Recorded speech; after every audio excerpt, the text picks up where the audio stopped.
আসসালামু আলাইকুম ওয়া রাহমাতুল্লাহ।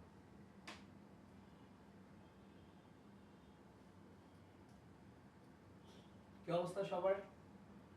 কেমন আছো? সব ঠিকঠাক? সবকিছু কি ঠিক আছে?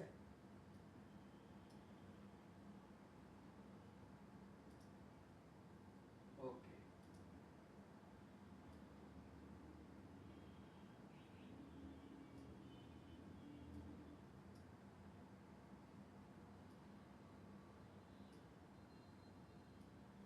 আচ্ছা, আমি শুরু করছি।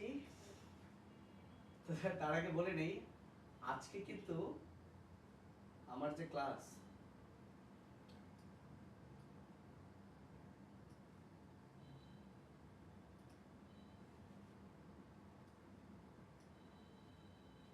এই হ্যাঁ হ্যাঁ, গুড। কি অবস্থা? এবার ঠিক আছে?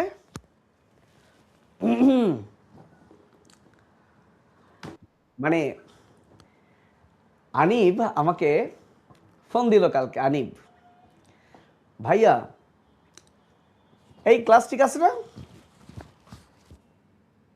ঠিক আছে তো? তোর সমস্যা সাউন্ড নাই। হ্যালো হ্যালো, কি কস? সাউন্ড ঠিক আছে? আজকে কিন্তু আমার ক্লাস ছিল না। আনিফ ফোন দিয়ে বলে, ভাই প্রজনন দ্রুত শেষ করতে হবে। আমি বললাম, ভাই সব কিছুতেই তাড়াহুড়া করলে হবে? কিচ্ছু করার নাই, প্রজনন দ্রুত শেষ করতে হচ্ছে আর কি। এবং আমরা আজকেই শেষ করে দিব তোমাদের সাথে। আজকেই টাটা, বাই বাই গায়া। তো চলো চলো শুরু করি। গতদিন আমরা জিনিস বানাইছিলাম শুক্রাণু এবং ডিম্বাণু। আজকে তাদের মিলন ঘটাবো, মহামিলন। খুব একটা মজা নাই, ইন্টারেস্টিং না। চলো আজকেই শেষ। বিসমিল্লাহ। তো গত ক্লাসের স্লাইডটাই এখানে, এগুলো পড়িয়েছি আমরা। এরপর থেকে শুরু করব। ওকে, তো আজকে আমরা পড়ব নিষেক। তোমরা সবাই আজমল স্যারের বই বের করো। আমার বইয়ে পৃষ্ঠা নাম্বার 397। নিষেক কাকে বলে? এটা পরীক্ষায় আসে। তোমরা সবাই কি বলো? শুক্রাণু এবং ডিম্বাণুর মিলনকে নিষেক বলে। মার্ক পাবা। কিন্তু আরও ভালো হয় যদি তোমরা এটা লেখো যে শুক্রাণু এবং ডিম্বাণুর যে হ্যাপ্লয়েড নিউক্লিয়াস, তারা মিলিত হয়ে ডিপ্লয়েড জাইগোট তৈরির প্রক্রিয়াকে নিষেক বলে। এটা লিখলে ভালো, টিচার খুশি হবে। তার নিষেকের ডেফিনেশন কিন্তু জ্ঞানমূলকে আসে। এই যে এদের হ্যাপ্লয়েড নিউক্লিয়াসের মিলন ঘটিয়ে ডিপ্লয়েড জাইগোট গঠনের যে প্রক্রিয়া, সেটাই হলো নিষেক।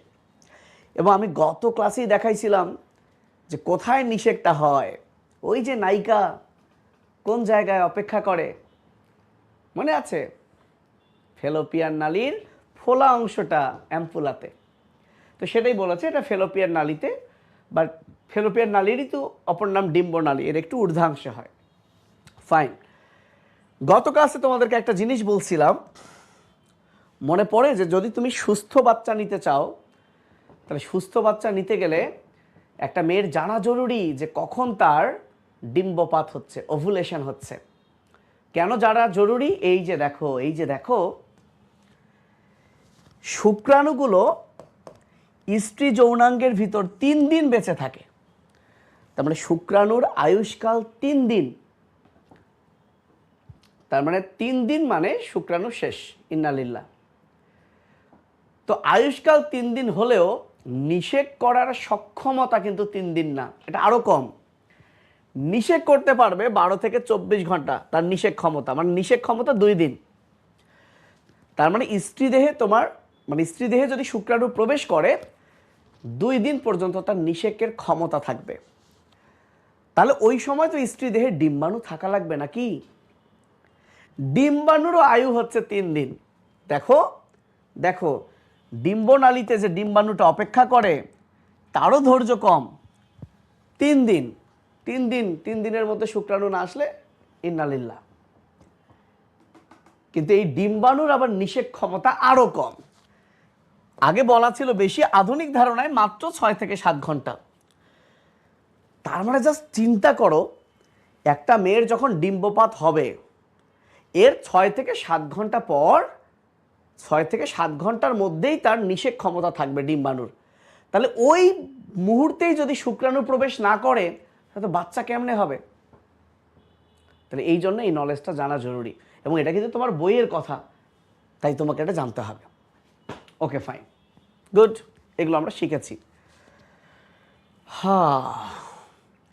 তাহলে মানবদেহে যে নিষেক ঘটে তা প্রকৃতপক্ষে গতদিন বলছিলাম, এবং এটা নিয়ে আজকে আমরা বিস্তারিত জানবো যে মানবদেহে যে নিষেকটা ঘটে, শুক্রাণু তো গেল, কিন্তু ওই যে যাকে আমরা এতদিন ডিম্বাণু নামে চিনছিলাম ও আসলে ডিম্বাণু না, ও আসলে এইটা, এই যে আমরা পড়ছি না, এই যে আমরা স্পারমাটোজেনেসিস আর ওজেনেসিস পড়ছি না, এই যে মনে করে দেখো, এই যে সেকেন্ডারি ওসাইট, এই সেকেন্ডারি ওসাইটটাই মূলত ডিম্বাশয় থেকে বের হয়ে ওই যে অ্যাম্পুলাতে গিয়ে অপেক্ষা করে শুক্রাণুর আশায়, এবং শুক্রাণু গিয়ে যদি সেই ম্যাজিক টাচ দিয়ে দেয়, স্পর্শ দিয়ে দেয়, তারপরে তার মধ্যে বিশাল চেঞ্জ হয়, বিশাল চেঞ্জ হয়। সেই চেঞ্জগুলো কিভাবে হয় আজকে আমরা দেখব।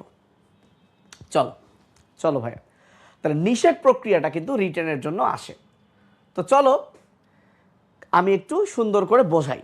রিটেনে কিন্তু এই যে এখন থেকে যে 4 পৃষ্ঠা পড়বো খুবই গুরুত্বপূর্ণ, তারপরে এগুলো আবার খুব ইজি এবং আজকেই শেষ হবে ইনশাল্লাহ। তো স্খলিত শুক্রাণু মানে যে শুক্রাণু পুরুষ থেকে বেরিয়ে আসলো, তো শুক্রাণুর মাথায় কি যেন থাকে, অ্যাক্রোসোম, এবং গত ক্লাসেই বলেছি এই অ্যাক্রোসোমের মধ্যে একটা কি আছে, এনজাইম আছে, কারণ তাকে কিন্তু ডিম্বাণুর 4টা গেট, 3টা গেট, তাই না, 3টা আবরণ, এইগুলো ভেদ করে ঢুকতে হবে। এই জন্য অ্যাক্রোসোম থেকে একটা এনজাইম ক্ষরণ হয়, নাম হায়ালুরোনিডেজ। প্রশ্ন হচ্ছে কেন এর নাম হায়ালুরোনিডেজ? Any idea? তোমরা কি জানো কেউ? আমি বলে দিচ্ছি। মনে করো এটা হচ্ছে ডিম্বাণুর ঝিল্লি, বুঝছো ভাইয়া, এটা হচ্ছে ডিম্বাণুর ঝিল্লি। আর এই যে হলুদ কালার একটা আঁকলাম,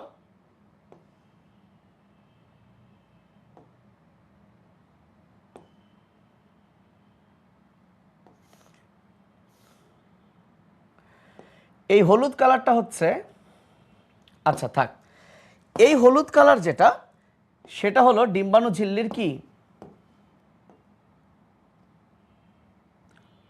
আরে বাপু, হ্যাঁ, তাহলে এই যে সাদা কালার, মনে পড়ে এই সাদা কালারটা হচ্ছে প্লাজমা মেমব্রেন, বা যাকে আমরা বলি ভাইটেলিন ঝিল্লি, ভাইটেলিন ঝিল্লি,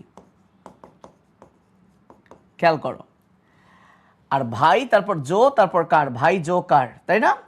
এই যে হলুদ কালারটা হচ্ছে জোনা পেলুসিডা, জোনা পেলুসিডা। তাহলে তোমাকে যদি একটা ডিম্বাণু আঁকতে বলে, তাহলে এরকম তুমি একটা ভেতরে সাদা কালার দিলা, বাইরে হলুদ কালার দিলা, আর তার বাইরে তুমি পিঙ্ক দিতে পারো এই যে ফলিকুলার যে কোষ, এই যেগুলো করোনা মুকুটের মতো ছড়িয়ে আছে, রেডিয়েট করছে, তাহলে করোনা মানে মুকুটের মতো রেডিয়েট করছে মানে বেরিয়ে যাচ্ছে, সো এগুলোকে বলা হয় করোনা রেডিয়াটা, চারপাশেই থাকবে করোনা রেডিয়াটা।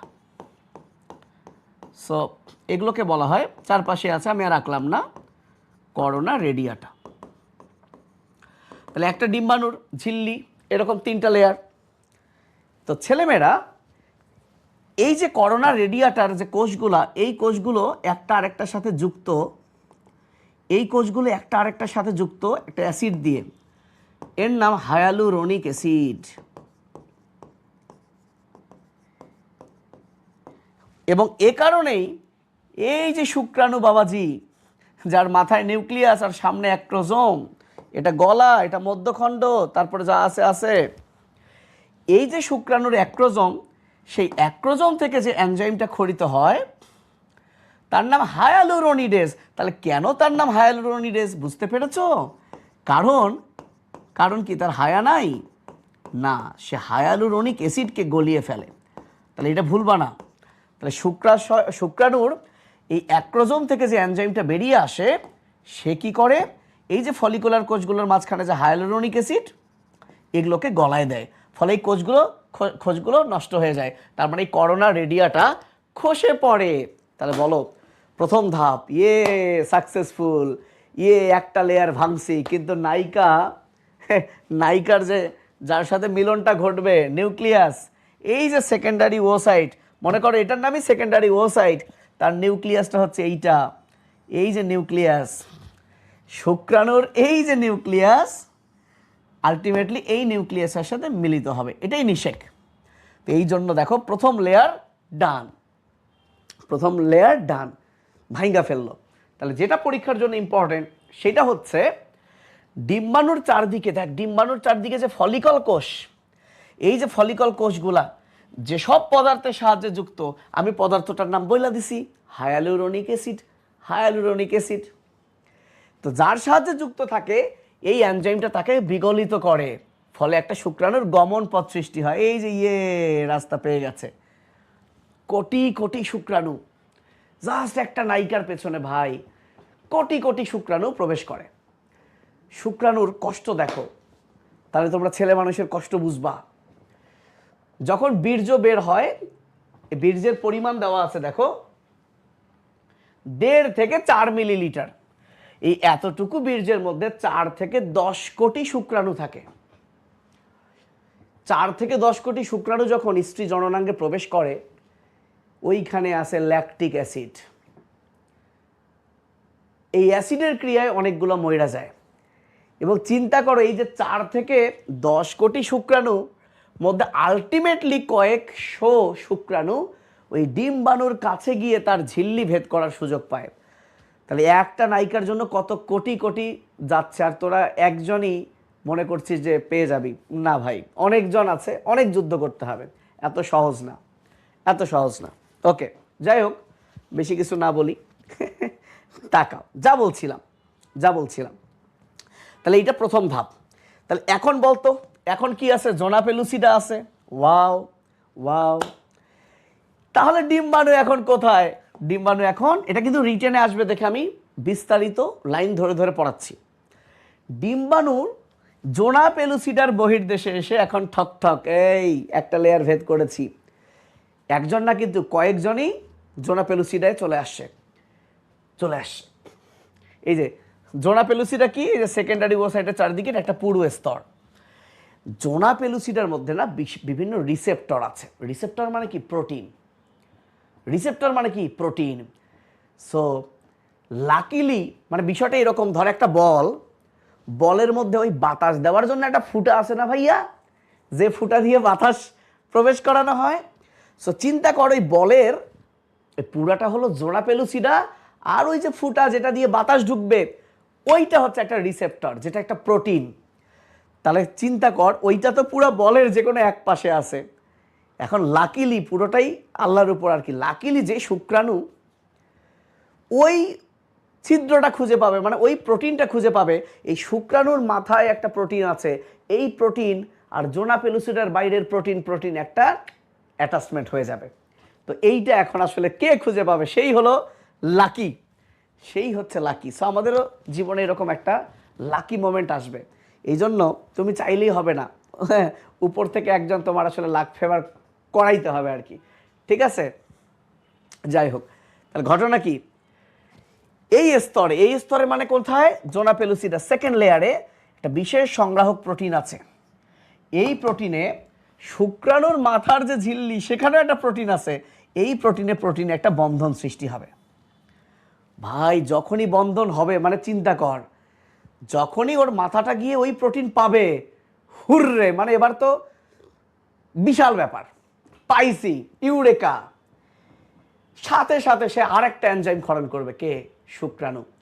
এই এনজাইমের নাম বলে নাই, প্রোটিয়েজ, বিভিন্ন এনজাইম বইয়ে নাই, দরকার নাই। তাহলে ভাই রিমেম্বার, হায়ালুরোনিডেজ করলোটা কি? হায়ালুরোনিডেজ কিন্তু বাইরের যে লেয়ার, করোনা রেডিয়াটাকে খসায় ফেললো।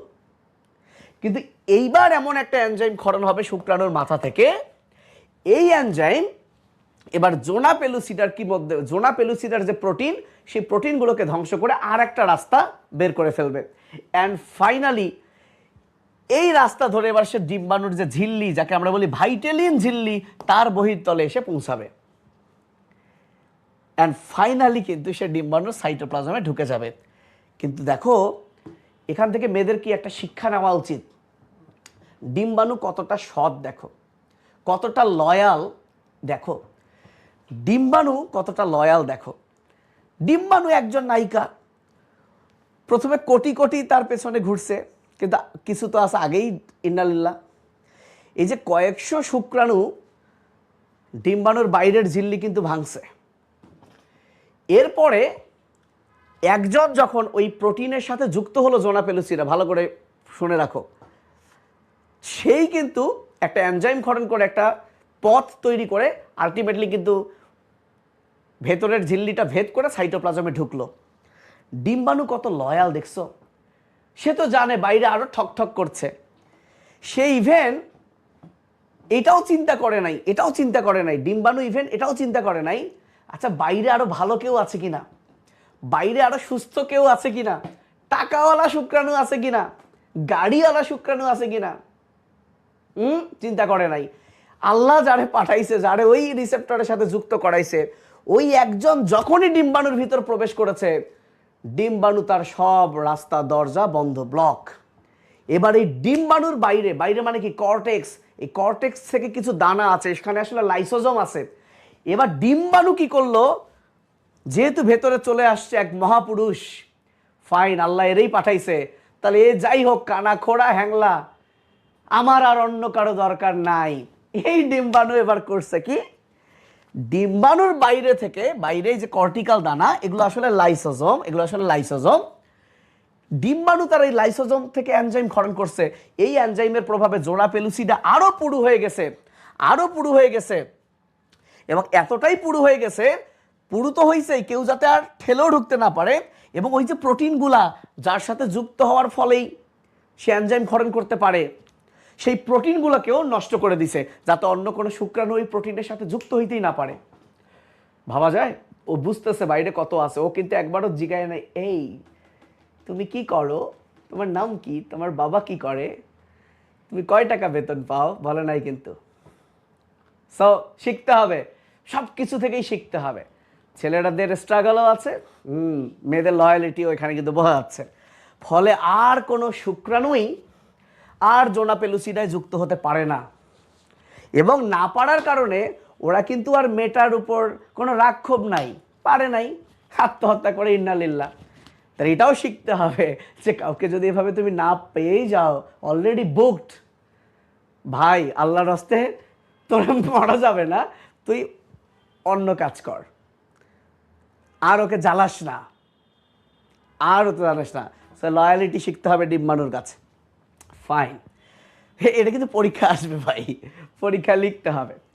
এইবার যখন শুক্রাণু প্রবেশ করলো কোথায়, এই যে মামা সেকেন্ডারি ওসাইট, সেকেন্ডারি ওসাইট।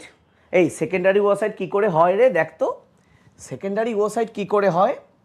এই যে দেখ, প্রাইমারি ওসাইট যখন মিওসিস 1 করে, মিওসিস বা মায়োসিস 1 করে সেকেন্ডারি ওসাইট হয়।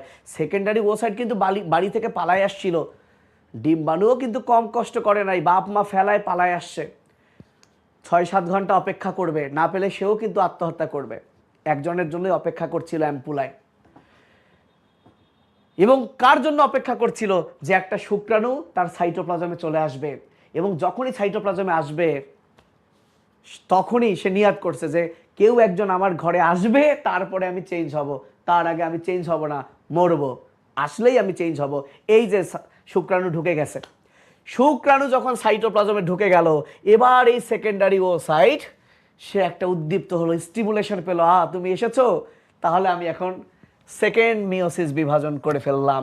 তাহলে মিওসিস 2 বিভাজন কখন হয়, শুক্রাণু সাইটোপ্লাজমে ঢোকার পর হয়। এবং সেকেন্ডারি ওসাইটের পরে কি হয়, ওটিড হয়। এখানে ডিম্বাণু বলছে, আচ্ছা ওটিডটাই তো পরে ডিম্বাণু হবে, সাথে ওই যে আরেকটা পোলার বডি সেটা হয়, এবং সেটাও আলটিমেটলি ধ্বংস হয়ে যায়। এবং ডিম্বাণুর ভিতর যখন শুক্রাণুটা প্রবেশ করলো, শুক্রাণুর লেজ টেজ সব কিছুই সাইটোপ্লাজমের এনজাইম দ্বারা নষ্ট হয় এবং শুক্রাণুর যে নিউক্লিয়াস, আলটিমেটলি এই যে নিউক্লিয়াসটা আর ডিম্বাণুর নিউক্লিয়াস, এই অবস্থায় এই দুইটাকে বলা হয় প্রো নিউক্লিয়াস।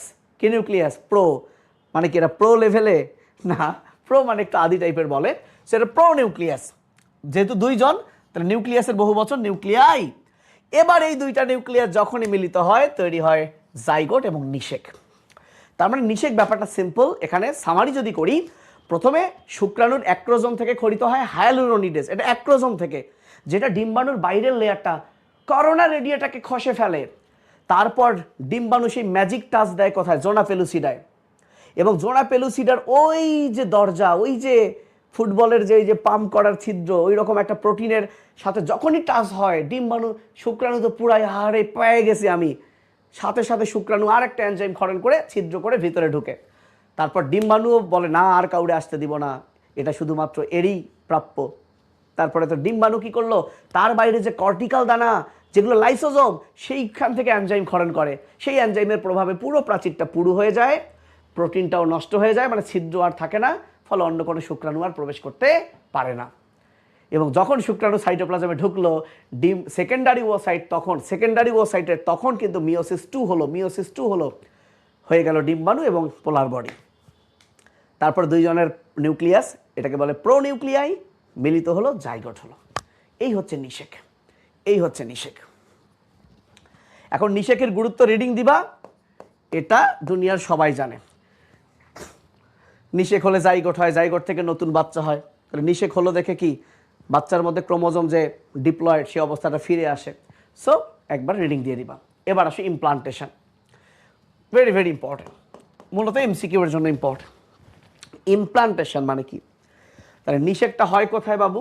এই যে এই ছবিটায় দেখাই, এই সেই জরায়ু, ফেলোপিয়ান নালী, ডিম্বাশয়, লিগামেন্ট। ভালো করে দেখ, এই যে জায়গাটা যার নাম অ্যাম্পুলা, এই যে সেকেন্ডারি ওসাইট বেরিয়ে আসছে, ডিম্বপাত, সে অ্যাম্পুলায় গিয়ে অপেক্ষা করলো। মনে করো শুক্রাণু বাবাজি এসে এখানে নিষেকটা হলো, আলহামদুলিল্লাহ আলহামদুলিল্লাহ কবুল, নিষেক হয়ে গেছে। এখন বলো তো নিষেকের ফলে এটার নাম জাইগোট। জাইগোট হচ্ছে এককোষী, জাইগোট কি? এককোষী। এই যে জাইগোটটা এককোষী জাইগোট, এবার বিভাজিত হয়ে দুই কোষী একটা ভ্রূণ হবে। তাহলে মনে রাখবা, জাইগোট যখন বিভাজন হবে, হয়ে যখন একটা কোষ থেকে দুইটা কোষ হবে, তখনই আমরা তাকে বলবো ভ্রূণ। তাহলে দুনিয়ার সবচেয়ে ছোট যে ভ্রূণ সেটা দুই কোষী, সেটা দুই কোষী। এবং এই জাইগোটের বিভাজনটাকে আমরা বলি ক্লিভেজ।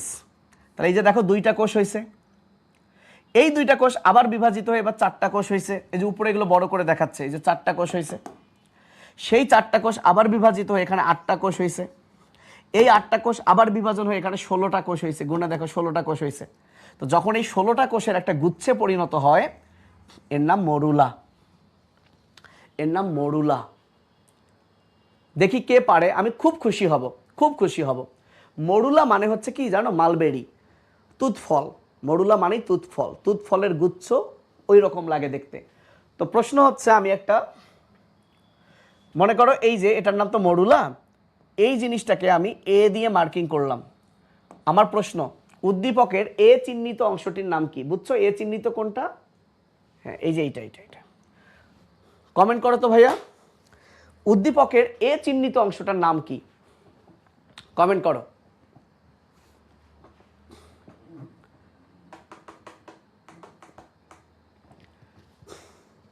এই আমার প্রশ্নের আনসার দে, কথা কম। তুষি বলছে মডুলা, হ্যাঁ তোর মাথা, মডুলার বাইরে ওটা মডুলা, শালার ভাই। ওই যে বাইরের লেয়ারটার নাম কি?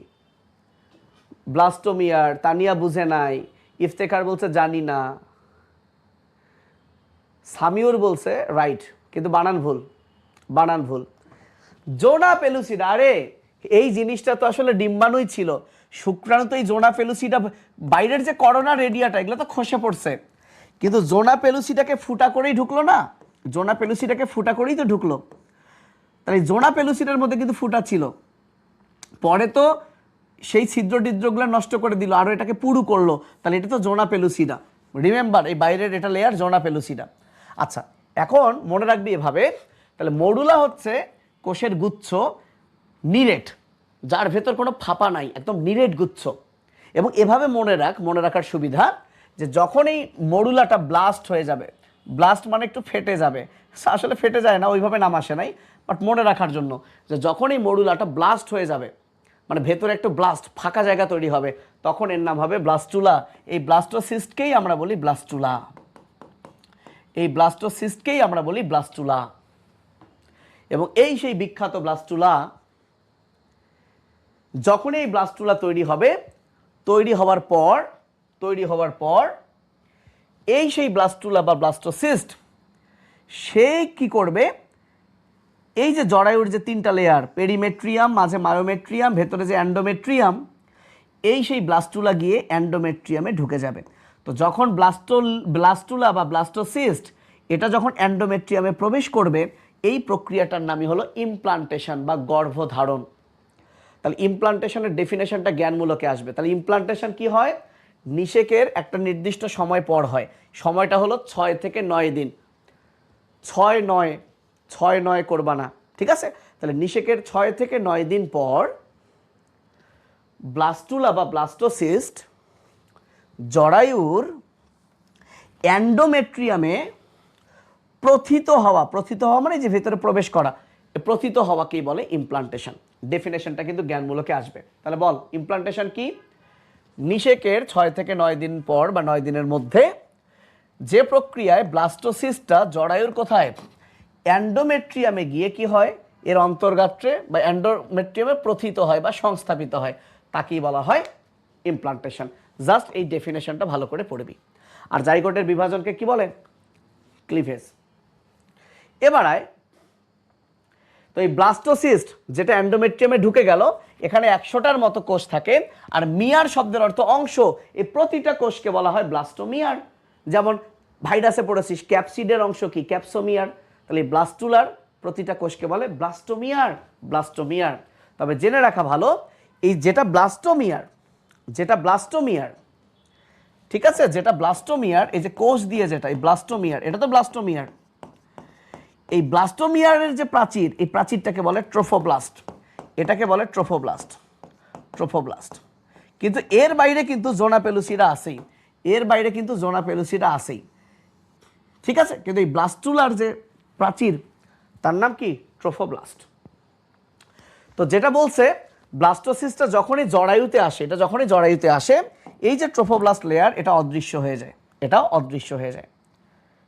তাহলে চিন্তা কর, এটা যদি জরায়ু হয়, এই যে এটা যদি জরায়ু হয়, তাহলে এই জিনিসটা জরায়ুর যে ভেতরের লেয়ারটার নাম কি বাবু? ভেতরের লেয়ারটার নাম, ধর এগুলো দুইটা বাইরে আছে, ভেতরেরটার নাম অ্যান্ডোমেট্রিয়াম। তাহলে চিন্তা কর, এই অ্যান্ডোমেট্রিয়ামের সাথে কার হচ্ছে, কে ঢুকে যাচ্ছে অ্যান্ডোমেট্রিয়াম? এই যে ট্রোফোব্লাস্ট, বাইরের লেয়ারটা ঢুকে যাচ্ছে। এবং এই ট্রোফোব্লাস্ট থেকে কিছু এনজাইম ক্ষরণ হয়, যে এনজাইমের প্রভাবে এই অ্যান্ডোমেট্রিয়ামটা গলে যায় এবং এই পুরো ব্লাস্টুলাটা ভেতরের দিকে ঢুকে যায়। এটাই হলো ইমপ্লান্টেশন। তো সেই কথাগুলোই বলছে যে জোনা পেলুসিডা অদৃশ্য হয়, তখন ট্রোফোব্লাস্ট আর জরায়ুর যে অ্যান্ডোমেট্রিয়াম, ভেতরের প্রাচীর, এর মধ্যেই সংযোগটা হয়। এবং ব্লাস্টোসিস্ট অ্যান্ডোমেট্রিয়ামের যে জায়গায় প্রথিত হয়, সেইখানকার আবরণী টিস্যু গলে যায়। কিসের প্রভাবে? ওই যে ট্রোফোব্লাস্ট, ওই যে কোষের বাইরের লেয়ারটা, সেখান থেকে কিছু এনজাইমের প্রভাবে। তারপর তো এই যে 6 থেকে 9 দিন মানে ইমপ্লান্টেশন। এখানে প্রক্রিয়াটা জাস্ট আলোচনা করছে, তবে ইমপ্লান্টেশন তোর জ্ঞানমূলকে আসবে। 4টা কথা ভাই আবারও বলছি, নিষেকের 6 থেকে 9 দিনের মধ্যে ব্লাস্টোসিস্ট অ্যান্ডোমেট্রিয়ামে ঢুকে যাওয়া, নিষেকের 6 থেকে 9 দিনের মধ্যে ব্লাস্টোসিস্ট অ্যান্ডোমেট্রিয়ামে প্রতিস্থাপিত হওয়া, মানে প্রবেশ করা বা গেঁথে যাওয়া, প্রথিত হওয়া। ক্লিয়ার? আচ্ছা, এইবার আয় অমরা বা প্লাসেন্টা। তাহলে অমরা হচ্ছে সেটাই যার মাধ্যমে ভালো জিনিস মা থেকে বাচ্চায় আসে, আর বাচ্চার হাগুমুতু খারাপ জিনিস মায়ের কাছে চলে যায়। তাহলে এই অমরাটা মা এবং বাচ্চাকে কানেক্ট করছে। তাহলে এই অমরাটা তৈরি হবে কি দিয়ে? মায়েরও কিছু অংশ থাকবে, বাচ্চারও কিছু অংশ থাকবে। তো মায়ের কি থাকবে? অ্যান্ডোমেট্রিয়াম, কারণ অ্যান্ডোমেট্রিয়ামের মতোই ঢুকছে। আর বাচ্চার কি থাকবে? তো আমরা একটু পরই পড়বো, ভ্রূণের 4টা আবরণী আছে। খুবই ইম্পর্টেন্ট ফর এমসিকিউ। এই ভ্রূণের যে 4টা আবরণ, এর মধ্যে ভ্রূণের সবার বাইরের আবরণকে বলে কোরিয়ন। তাকা তাকা, একটু পর এই যে দেখ, এই যে দেখ, একটু পর ভ্রূণের আবরণ তৈরি হবে। এই যে ভ্রূণ আবরণী মারাত্মক ইম্পর্টেন্ট। ভ্রূণের 4টা আবরণ ভাই কোটি কোটি % ইম্পর্টেন্ট। এই 4টা আবরণের মধ্যে সবার বাইরেরটা, এই যে দেখ, এটা সবার বাইরে না বাবু, এই যে দেখ সবার বাইরেরটার নাম কোরিয়ন। তাহলে তুই চিন্তা করতো, এটা যদি ভ্রূণ হয়, এইটা যদি ভ্রূণ হয়, তাহলে এই ধর ধর এটা হচ্ছে মায়ের এন্ডোমেট্রিয়াম, এটা হচ্ছে মায়ের এন্ডোমেট্রিয়াম। তাহলে ভ্রূণের বাইরে যেহেতু কোরিয়ন আর এটা যেহেতু এন্ডোমেট্রিয়াম, তাহলে এই মাঝখানে যদি অমরা তৈরি হয়, তাহলে অমরা তৈরিতে হেল্প করছে কে? এই কোরিয়ন হেল্প করছে ভ্রূণের, আর মায়ের এন্ডোমেট্রিয়াম হেল্প করছে। এই কথাটা শুধু মনে রাখা লাগবে। এই যে দেখ, দাঁড়া আমি দেখাচ্ছি ভাইয়া, দেখাচ্ছি, ধৈর্য। এই যে দেখ, অমরায় মায়ের অংশ হচ্ছে এন্ডোমেট্রিয়ামের প্রবর্ধন, মানে এন্ডোমেট্রিয়াম থেকে এরকম কিছু প্রবর্ধন বের হয়, এরকম প্রবর্ধন। তাহলে অমরায় মাতৃদেহের অংশ কি? এন্ডোমেট্রিয়ামের প্রবর্ধন। তাহলে আরেকটা কথা আছে, অমরায় ফিটাসের অংশ কি? এবার তুই তো অবাক হয়ে গেলি, ও ভাইয়া ফিটাস আবার কি? এই যে দেখ, জাইগোট যখন 2টা কোষ হয়েছে, তখন থেকে তো ভ্রূণ শুরু, তখন থেকে ওর নাম কি? ভ্রূণ। তখন থেকে ওর নাম কি? ভ্রূণ। এই যখন 8 সপ্তাহ হলো, বল ফিটাস, ফিটাস, ফিট 8, মিল আছে না? ফিটাস 8। আর অমরা, অমরা র, এটা 12। এই যে 2টা সপ্তাহ আছে, 8 আর 12। অমরায় র আছে, এটা 12 সপ্তাহে তৈরি হয়। ফিটাস ট, এটা 8 সপ্তাহে তৈরি হয়। তাহলে যখন 8 সপ্তাহ পার হয়ে গেল, 6 থেকে 9 দিন পর তো ইমপ্লান্টেশন, 8 সপ্তাহ পার হয়ে যা, তার নামই ফিটাস, তার নামই ফিটাস। মানে যখনই তুই একটু দেখতে মানুষের মতো হইলি, তখন তোর নাম ফিটাস। আর অমরাটা তৈরি হবে অমরা র 12 12 12 12 12 12, ঠিক আছে? তাহলে দেখ, অমরায়, তাহলে মানে অমরা যে তৈরি হবে, এই অমরাটা তৈরি হবে মায়ের কি দিয়ে? মায়ের এন্ডোমেট্রিয়াম দিয়ে, কারণ ওখানেই তো প্রথিত হয়েছে। আর ফিটাসের কি দিয়ে? বাইরের লেয়ারটা দিয়ে। এই বাইরের লেয়ারটা হচ্ছে কোরিয়নিক কোষ। সেই কোরিয়ন থেকে আবার এরকম প্রবর্ধন বের হয়, যার নাম কোরিয়নিক ভিলাই, কোরিয়নিক ভিলাই। এইবার আসো যেটা ভয়ঙ্কর ইম্পর্টেন্ট, এই ছকটা, কিন্তু এটা ভয়ঙ্কর সোজাও বটে। মা থেকে ফিটাসে কি যায় আর ফিটাস থেকে মায়ে কি যায়, 2টা আছে, এমসিকিউতে আসবে। নিয়ম হলো যে কোনো এক সাইড পড়বা। তাহলে ফিটাস মানে তো ওই বাচ্চাটা, বাচ্চা থেকে মায়ে খারাপ জিনিস যাবে, যেমন কার্বন ডাইঅক্সাইড খারাপ, মুতুর ইউরিয়া বর্জ্য, তাহলে বর্জ্য ইউরিয়া আর বাচ্চার যে কার্বন ডাইঅক্সাইড, এই 3টা খারাপ জিনিস বাচ্চা থেকে মায়ে যাবে। এখন যদি তুই এভাবে পড়িস, তাহলে মা থেকে বাচ্চায় সব ভালো যাবে, তাহলে একটা বড় সড়ো বাঁশ খাইতে পারিস। তাহলে একটা সতর্কতা কি জানো, সেটা হলো যত ভালো অক্সিজেন, গ্লুকোজ, এগুলো পড়ার দরকার নাই, এগুলো ভালো জিনিস যাবে। কিন্তু মা যদি মদ খায়, প্রেগনেন্ট অবস্থায় মা মদ খাচ্ছে, বাচ্চাও পেটের মধ্যে আপনি ঢুলবে ভাই। প্রেগনেন্ট অবস্থায় মা, বাচ্চাও, তাহলে নিকোটিন, অ্যালকোহল, মায়ের যদি কোনো জীবাণু দিয়ে আক্রান্ত হয়, অনেকগুলো জীবাণু এই অমরা দিয়ে বাচ্চায় গিয়ে কিন্তু বাচ্চার ক্ষতি করবে। ওষুধ, প্রেগনেন্সি অবস্থায় এমন কিছু ওষুধ খেলো যেটা যেটা কি হবে বল, অমরা দিয়ে বাচ্চার কাছে গিয়ে বাচ্চাকে বাস দিয়ে দিবে। তাহলে এই যে খারাপ জিনিস যেগুলো মায়ের কারণে হইতে পারে, এগুলো কিন্তু ন্যাচারালি বাচ্চার মধ্যেই বর্জ্য তৈরি হবে। কিন্তু মা যদি এইসব প্রেগনেন্সি অবস্থায় মদ খায়, নিকোটিন, এই যে ধোয়া নেয়, তারপর কি সেই রকম ওষুধ বা জীবাণু দ্বারা আক্রান্ত হয়, অ্যান্টিবডি ভালো, তাহলে এই কয়টা খারাপ জিনিস আবার কিন্তু মা থেকে বাচ্চায় যাবে। বোঝা গেল ভাইয়া? ওকে, হ্যাঁ, নাগিন ড্যান্স দিবে। তাহলে ভাইয়া অমরার কাজ কি? তাহলে অমরা তো ভ্রূণকে মায়ের সাথে একটা সংস্থাপন করে, এবং অমরার মাধ্যমে আমরা দেখলাম মা থেকে বাচ্চায় অনেক পুষ্টি যায়। এই যে কার্বন ডাইঅক্সাইড আসে, অক্সিজেন যায়, বর্জ্য যায়, তাহলে এগুলো কমন কথা। যেটা ভেরি ভেরি ইম্পর্টেন্ট সেটা হলো 5, 6 দাগিয়ে নাও, আর 9 ভিভিআই। এটা মনে রাখবা কিভাবে বলছি, 5, 6, 9 হচ্ছে ভিভিআই। অনাক্রম্যতা মানে কি? অনাক্রম্যতা মানে ইমিউনিটি। ভেরি গুড, জিহাদ। তাহলে মা কোরআন তিলাওয়াত করলে বাচ্চাও কিন্তু এই কোরআনের আয়াতগুলো শুনবে, রাইট? ওয়াও, সো ওই সময় ভালো কাজ করতে হবে। তাকাও, তাহলে অনাক্রম্যতা মানে ইমিউনিটি। তোমরা খেয়াল করে দেখছো যে প্রেগনেন্ট অবস্থায় মাকে কিছু টিকা দেওয়া হয়, যাতে এই টিকাটা, এই রোগের টিকাটা অমরার মাধ্যমে বাচ্চায় গিয়ে বাচ্চাকেও প্রোটেকশন দেয় না? প্রেগনেন্ট অবস্থায় মায়ের পেট ফুটা করে বাচ্চাকেও দিয়ে দিবা, এটা সম্ভব না তো? তাহলে কোন কোন রোগের বিরুদ্ধে প্রতিরক্ষা ওই অমরার মাধ্যমে মা থেকে বাচ্চায় যাবে? তো এইটা মনে রাখবা এভাবে, সেটা হলো হাম, স্কারলেট জ্বর, বসন্ত আর ডিপথেরিয়া। মনে রাখবা হাসকা বডি। তাহলে এভাবে চিন্তা করো, অনাক্রম্যতা মানে অ্যান্টিবডি। তাহলে কোন কোন রোগের অ্যান্টিবডি, কোন কোন রোগের অ্যান্টিবডি মা থেকে বাচ্চায় যাবে? হাসকা বডি। তাহলে আমি এটা একটু লিখে দেই, সেটা হলো কোন কোন অ্যান্টিবডি মা থেকে বাচ্চায় যাবে। কোন কোন অ্যান্টিবডি, তাহলে অ্যান্টিবডি, তাহলে এটা মনে রাখো হাসকা বডি। খারাপ লাগুক কষ্ট লাগুক মনে রাখতেই হবে ভাই। হাতে কি? হাম, স্কাতে স্কারলেট জ্বর, বতে বসন্ত, ডিতে ডিফথেরিয়া। অনেকেই প লেখে বাট উচ্চারণ পিএইচ, ডিফথেরিয়া। এখন দেখো এটা তো ভালো, তাহলে মা যদি কোনো জীবাণু দিয়ে আক্রমণ হয়, সেই জীবাণুটাও মা থেকে বাচ্চায় গিয়ে বাচ্চার ক্ষতি করবে। তাহলে কোন কোন জীবাণু মা থেকে বাচ্চায় গিয়ে বাচ্চার ক্ষতি করে? তাহলে জীবাণু শুরুতে কি আছে? জি। আর জীবাণুগুলোর নামের শুরুটা পর দেখ, শি, হা এবং জ। তাহলে বল সিহাজ গুরু, সিহাজ গুরু। তাহলে এই দুইটা পাশাপাশি লিখে দিচ্ছি ভাইয়া, জি সিহাজ গুরু। এর অর্থ হলো জিতে জীবাণু। তাহলে কোন কোন জীবাণু অমরার মাধ্যমে মা থেকে বাচ্চায় যায়? শীতে সিফিলিস, হাতে হাম, জতে জলবসন্ত, গুতে কি? গুতে গুটি বসন্ত, রুতে রুবেলা।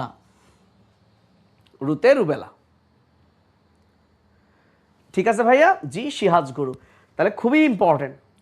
আর একটা জিনিস, কি কি হরমোন অমরা থেকে খরিত হয়? তো 4 ধরনের হরমোন খরিত হয়, সত্যি কথা আরও আছে। এর মধ্যে এই দুইটা কমন, ইস্ট্রোজেন প্রজেস্টেরন কমন। আর বাকি দুইটা মনে রাখবা কিভাবে? যেহেতু অমরা তৈরি করে কোরিয়ন, তাহলে হরমোনের নামে কোরিয়ন থাকবে। আর অমরার ইংলিশ যেহেতু প্লাসেন্টা, হরমোনের নামে প্লাসেন্টা থাকবে। শেষ, হরমোনের নামে প্লাসেন্টা থাকবে। তাহলে বলো, যে হরমোনের নামে প্লাসেন্টা আছে, কোরিয়ন আছে, সেটা 100% অমরার হরমোন। আর ইস্ট্রোজেন প্রজেস্টেরন। শেষ ভাইয়া। তোকে যদি রিটেনে লিখতে দেয়, তুই ইস্ট্রোজেন প্রজেস্টেরন লিখবি, আর এমসিকিউতে প্লাসেন্টা আর কোরিয়ন দেখে আনসার করবি। শেষ। এইবার ভাইয়া ভ্রূণ আবরণী। তাহলে ভ্রূণের কয়টা আবরণী? 4টা আবরণী। এবং এই আবরণগুলো কিন্তু ভ্রূণের বাইরে। ভ্রূণ কিন্তু এইটুকু, এই যে মানুষের অবয়ব লাভ করছে, তাহলে এরা ভ্রূণের বাইরে, তাই এটাকে বলা হয় বহির্ভ্রূণীয় আবরণী। ভ্রূণের বাইরের আবরণ, বাইরে থেকে এদেরকে প্রোটেকশন দেয়। এই যে 4টা আবরণীর মধ্যে দেখ, অ্যামনিয়ন নিয়ে অনেক কিছু লেখা, অ্যালান্টয়েস নিয়ে অনেক কিছু লেখা, কোরিয়ন, কুসুমথলি। এই সিকোয়েন্সটা মনে রাখবি। দেখ আমি তোদেরকে কত সহজে এই জিনিসটা আমি শেখাই দিচ্ছি। দেখ তাহলে দুইটা এ দিয়ে অ্যামনিয়ন, অ্যালান্টয়েস, দুইটা ক কোরিয়ন, কুসুমথলি। এই সিরিয়ালটা মনে রাখবি, কোরিয়ন, কুসুমথলি। এটা আবার প্রশ্ন, কক্ষু, কুসুমথলি। তো ঘটনা হলো এই 4টাই হলো ভ্রূণের আবরণ। এখন তুই মাথায় রাখ, ভ্রূণের তো 3টা স্তর। ভ্রূণীয় স্তর কয়টা? 3টা। 1, 2, 3 লিখলাম। 1 নাম্বারটা মনে কর সবার বাইরে, একটোডার্ম।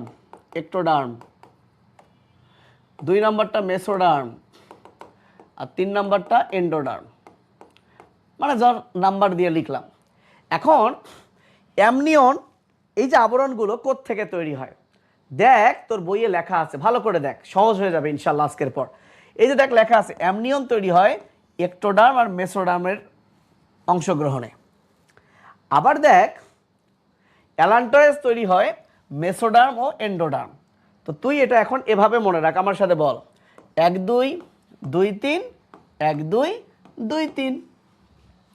তাহলে হয়ে গেল, দেখ 4টা জিনিস হয়ে গেল। 1, 2 মানে কি? একটো মেসো। 2, 3 মানে কি? মেসো এন্ডো। ডিরেক্টও বলতে পারিস, একটো মেসো মেসো এন্ডো, একটো মেসো মেসো এন্ডো। তাহলে কোনটা কি দিয়ে তৈরি হয় হয়ে গেল। তাহলে সিরিয়ালটা আগে মনে রাখ, এ ককু, মানে দুইটা সরেও দুইটা ক, 1 2 2 3 1 2 2 3, একটা শেষ। এইবার যেটা গুরুত্বপূর্ণ ভাইয়া, সেটা তুই ছবিটার দিকে তাকা। ছবিটা হলো এই যে, এইটা তো কি, বাইরে তো কোরিয়ন, এই ভেতরের লেয়ারটাই হচ্ছে অ্যামনিয়ন, এইটাই হচ্ছে অ্যামনিয়ন। এবং মজার বিষয় দেখ, এই অ্যামনিয়ন দিয়ে ঘেরা আবরণটার ভেতরেই একটা ফাঁপা জায়গা, এইখানে থাকে ফ্লুইড, এই সেই ফ্লুইড যাকে বলে অ্যামনিওটিক ফ্লুইড। তাহলে চিন্তা কর, এই অ্যামনিয়ন নামক লেয়ারের ভেতরেই আছে ভাইয়া ফ্লুইড, এই ফ্লুইডটাই বাচ্চাকে কিন্তু রক্ষা করছে। তাহলে এটা ফ্লুইড, তাহলে এর জীবনেও অ্যামনিয়ন, এর মধ্যে ফ্লুইড আছে। এইটা যদি দেখ, এই যে অ্যামনিয়ন একটা থলি, এর মধ্যে এইটা কথা মার্ক কর মার্ক কর মার্ক কর, জলীয় পদার্থ আছে। তাহলে তুই বল জল আছে, তাহলে শুষ্কতার হাত থেকে রক্ষা করে। বাচ্চা যদি ঝাঁকুনি পায়, চারপাশে ফ্লুইড, তাহলে আঘাত থেকে রক্ষা করে।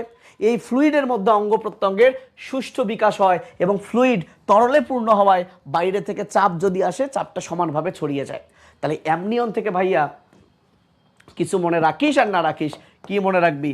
তরল। এই তরল জিনিসটা যদি তোর মনে থাকে, তাহলে ভাইয়া রক্ষা, চাপ থেকে রক্ষা, শুষ্কতা থেকে রক্ষা, যত রক্ষা আছে ভাইয়া দেখ, শুষ্কতা থেকে রক্ষা, ঝাঁকুনি থেকে রক্ষা, চাপ থেকে রক্ষা, চাপ ছড়িয়ে যাবে এবং এই ফ্লুইড জায়গায় সুন্দরভাবে তার অঙ্গ প্রত্যঙ্গের বিকাশ হবে। তো এইটা আমি আর লিখছি না। এবার আয় তাহলে ভাইয়া অ্যালান্টয়েস আর কোরিয়ন, এইটা তোরা একসাথে মিলায় পড়বি, কাজ মিলায় পড়বি। কি দিয়ে তৈরি হয় সেটা তো আমি পড়াই ফেললাম, সেটা কি দেখ, তাকা ছবিটার দিকে, তাকাও একটু ভাইয়া, ছবিটার দিকে একটু তাকাও। আসসালাম ভাইয়া, আমি ক্লাসে বের হয়েই কল দিচ্ছি আপনাকে। হ্যাঁ জি, থ্যাংক ইউ ভাই। ভাইয়া তাকাও তাকাও তাকাও তাকাও তাকাও, এই যে তাকাও, বুঝো, একটু বুঝো, চিন্তা করো, একটু বুঝো। এই যে দেখো তো, এই যে বাইরে কোরিয়ন না, এটা তো কোরিয়ন, এই যে দেখো কোরিয়ন, এই কোরিয়নটা চারদিকেই তো আর অমরা তৈরি করবে না। এই কোরিয়নটা দেখো যে পাশে অমরা তৈরি করে, আমরা তো জানি কোরিয়ন দিয়ে অমরা তৈরি হয়, সেই দিকেই দেখো একটা এই যে নীল কালারের একটা অংশ চলে আসছে, একে বলে অ্যালান্টয়েস। এ কারণে যে জায়গাটা অমরা, সেই অমরা গঠনে কোরিয়ন তো অংশ নেয়, অ্যালান্টয়েসও একটু ভূমিকা পালন করে।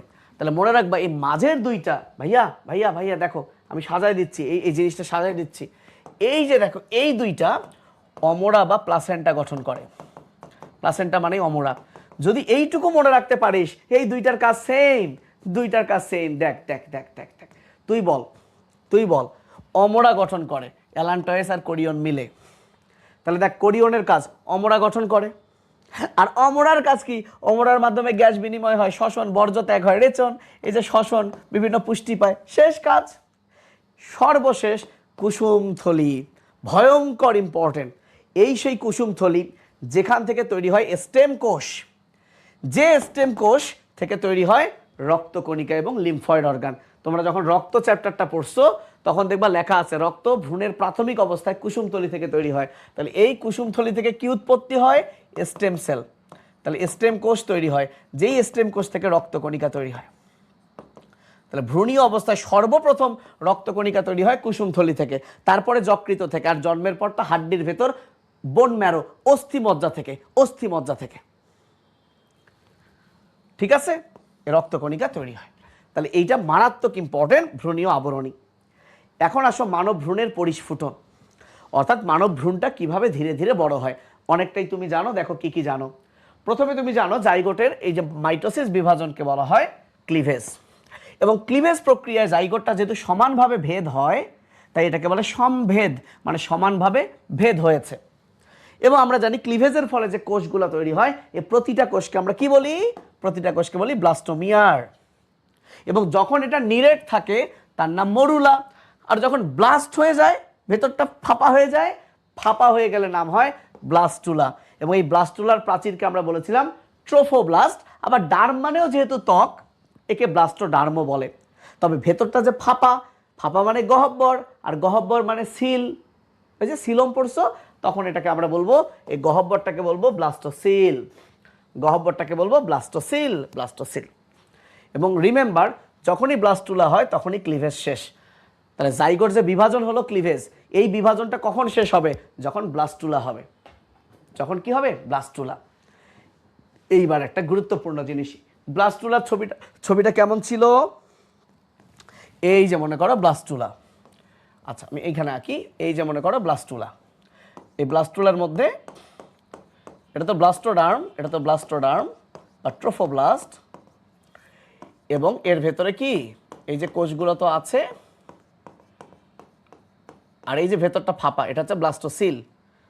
ঠিক আছে, এখন এই যে ব্লাস্টুলা কোষটা, সে এখন যে ঘটনাটা ঘটাবে, সে এরকম ভিতরের দিকে ঢুকে যাবে। এই ব্লাস্টুলা কোষটা মনে করো এদিকে ঠেলা মারছি, ভিতরে ঢুকে গেছে। এই ভিতরে ঢুকে গেলে এখন কি হবে? যখনই ভিতরে ঢুকে যাবে তখন যেটা হবে, এই যে একটা ছিদ্র তৈরি হলো, এই ছিদ্রটা পরিফেরা, পড়ছো না? পরিফেরা, পোর মানে ছিদ্র। এই ব্লাস্টুলা যখন ভেতরে ঢুকে একটা ছিদ্র হলো, এর নাম হবে ব্লাস্টোপোর। ব্লাস্টোপোর। এবং এই সেই ব্লাস্টোপোর যেটা ভবিষ্যতে মানুষের বেলায় পায়ু ছিদ্র হবে, আবার অন্যান্য কিছু প্রাণীর বেলায় মুখ ছিদ্র হবে। তার মানে এই ব্লাস্টোপোর পায়ু ছিদ্র হতে পারে, মুখ ছিদ্র হতে পারে। কিন্তু মানুষের বেলায় আগে হাঁকতে হবে। আগে কি করতে হবে? হাঁকতে হবে। তাহলে মানুষে আগে হাগার রাস্তা তৈরি হয়। তাহলে মানুষের বেলায় এই ব্লাস্টোপোর পায়ু ছিদ্রে পরিণত হয়, কিন্তু অন্যান্য প্রাণীতে এই ব্লাস্টোপোর মুখ ছিদ্রে পরিণত হয়। এখন তোমাদেরকে একটা জিনিস শেখাই, মনে রাখবা, মুখ ছিদ্রকে বলে স্টোম। যেমন হাইড্রার বেলায় এই মুখ ছিদ্রের নিচের এইটাকে আমরা বলতাম হাইপোস্টোম। হাইপো মানে নিচে, আর স্টোম মানে মুখ ছিদ্র। তাহলে মুখ ছিদ্রের নিচে থাকা এর নাম কি ছিল? হাইপোস্টোম। তাহলে ব্লাস্টোপোর যদি মুখ ছিদ্রে পরিণত হয়, তো তোমরা হাইড্রোজেন 1কে কি বলছিলা? হাইড্রোজেন 1কে কি বলছিলা? প্রোটিয়াম। তাহলে প্রোটো মানে কি? প্রথম। তাহলে প্রোটো মানে কি? প্রথম। তো প্রথমে যদি স্টোম তৈরি হয়, এই সকল প্রাণীকে বলা হয় প্রোটোস্টোম। আর এখন বলো তো, হাইড্রোজেন 1 যদি হয় প্রোটিয়াম, হাইড্রোজেন 2 কি? হাইড্রোজেন 2 হচ্ছে ডিউটেরিয়াম। ডিউটারো মানে দ্বিতীয়।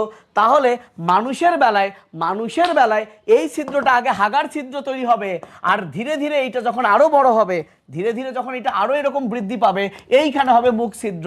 তাহলে মানুষের বেলায় এইটা হবে হাগা ছিদ্র, আর মুখ ছিদ্র তৈরি হবে 2 নম্বরে।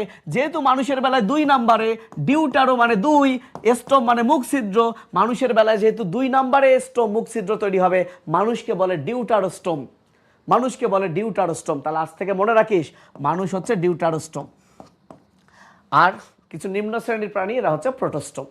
এইটা আমি এক্সট্রা পড়ালাম, আজমল স্যারে নাই। এটা প্রথম অধ্যায়ে আলিম স্যারে আছে, আলিম স্যারের বইয়ে আছে, প্রথম অধ্যায়ে আছে। তো মজার বিষয় হলো, তুই বলতো একটা যদি হয় মুখ ছিদ্র, একটা যদি হয় হাগার রাস্তা, তাহলে এইটা কি মামা? এইটা মামা পরিপাক নালী হবে ভবিষ্যতে। তো পরিপাক নালী ভবিষ্যতে হবে। তাহলে এখন এর নাম কি বল? এন্টারো, অন্তরো। কিন্তু অন্ত্র এখনো হয় নাই, আদি অবস্থায় আছে। আর কি মানে আদি? এই যে আর্কি ব্যাকটেরিয়া মানে কি? আদি ব্যাকটেরিয়া। যেহেতু আদি অবস্থায় আছে এন্টারো, এই শালার নামই হলো আর্কেন্টেরন মানে আদি অন্ত্র মামা, আর্কেন্টেরন। কোটি % ইম্পর্টেন্ট। এই দশাটার নাম গ্যাস্ট্রুলা। আরে বাবা, কেন গ্যাস্ট্রুলা? কারণ গ্যাস্ট্রো মানে পেট তৈরি হয়েছে, পরিপাক নালী তৈরি হয়েছে, এই জন্য এই দশার নাম গ্যাস্ট্রুলা। কোটি % ইম্পর্টেন্ট। কি ভাইয়া? এই সেই গ্যাস্ট্রুলা, যার গহ্বরটাকে আমরা বলবো আর্কেন্টেরন। এই সেই গ্যাস্ট্রুলা যখন এমন হয়ে গেছে, এইটার নাম এক্টোডার্ম, এইটার নাম এন্ডোডার্ম, আর মাঝখানে এরপরে তৈরি হবে মেসোডার্ম। অর্থাৎ এই সেই গ্যাস্ট্রুলা দশা, যেখানে 3টি ভ্রূণীয় স্তর তৈরি হয়। এই 2টা জিনিস যদি না জানিস, তোর জীবনে কিচ্ছু হবে না। এই 2টা লাগবেই, এক্টোডার্ম, মেসোডার্ম, এন্ডোডার্ম। তাহলে গ্যাস্ট্রুলা দশা থেকে দুনিয়ায় আর কিছু পড়িস না পড়িস ভাইয়া, আমার রিকোয়েস্ট থাকবে, এর ভেতরে যে গহ্বর তৈরি হয় তার নাম আর্কেন্টেরন। এবং এই সেই দশা যেখানে মেসোডার্ম, এন্ডোডার্ম, এক্টোডার্ম নামক ভ্রূণীয় স্তর তৈরি হয়। এবং ম্যাক্সিমাম বাস খাবে কোথায় জানোস? গ্যাস্ট্রুলার ছিদ্রকে কি বলে? সবাই দিবে গ্যাস্ট্রোপোর। না বাবু, নাম গ্যাস্ট্রুলা, কিন্তু অতীতকে ভুলতে পারে নাই, এক্সকে ভুলতে পারে নাই, ব্লাস্টুলার নামই নাম হয়েছে ব্লাস্টোপোর। এই যে এটা ব্লাস্টোপোর। তাহলে যদি বলে ব্লাস্টোপোর কই থাকে? ব্লাস্টুলায় থাকে না, গ্যাস্ট্রুলায় থাকে, গ্যাস্ট্রুলায় থাকে। সরি রে, গলা তো দেবে গেল, উত্তেজিত 27 হয়ে গেছিলাম। এটুকু বুঝছস? গ্যাস্ট্রুলা বুঝছস? গ্যাস্ট্রুলা বুঝছস? এর ভেতরের গহ্বরের নাম কি? আর্কেন্টেরন, মানে এটাই ভবিষ্যতে পরিপাক নালী হবে। আর আর কি? এখানেই 3টা ভ্রূণীয় স্তর তৈরি হয়, একটোডার্ম, মেসোডার্ম, এন্ডোডার্ম। ছিদ্রটার নাম গ্যাস্ট্রোপোর না ব্লাস্টোপোর। এইবারে তুই যদি তোর জীবনে, আচ্ছা এরপরে তো অর্গান জেনারেট করবে, মানে বুঝছিস, মানে 3টা ভ্রূণীয় স্তর থেকে এখন শরীরের মাথা থেকে পা পর্যন্ত সব কিছুই তৈরি হবে। যেহেতু এরপরে অর্গান জেনারেট করবে, অর্গানোজেনেসিস। এখন তাহলে এই যে 3টা ভ্রূণীয় স্তরের পরিণতি, চিন্তা করছিস কীরকম স্টার দেওয়া, কতবার ডেন্টাল, মেডিকেল, মেডিকেল, মানে এইটা যদি তুই না পারিস তুই একটা কুত্তা, গাধা। এইটুকু মুখস্থ রাখতে হবে। তো এইটুকু যেহেতু 3টা, তোর শরীরের 3টা ভ্রূণীয় স্তর থেকেই সবই তৈরি হবে, তুই যে কোনো 2টা মনে রাখবি। তুই কয়টা মনে রাখবি? 2টা। তো সেই 2টার মধ্যে মেসোডার্মটা আমি এমনি মনে রাখতাম, আমি এখানেই লিখে দেই, এখানে লিখে দেই মেসোডার্ম। মেসোডার্মটা এভাবে মনে রাখতাম, ডালিমে পেরেক সংযোজন। পরে আবার বাচ্চারা এটাই ভুলে যায় যে ডালিমে পেরেক সংযোজন এটা কার ছন্দ, একটোডার্ম, মেসোডার্ম না এন্ডোডার্ম। সেই ক্ষেত্রে পড়তে পারি যে মেসির ডালিমে পেরেক সংযোজন, এটা আবার কী সব বিশ্রী কথা হয়ে গেল। আচ্ছা থাক, তাহলে ডালিমে পেরেক সংযোজন। তুই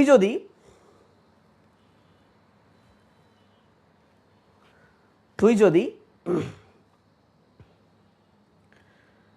অন্যভাবে মনে রাখিস তাহলে সেভাবেই পড়িস।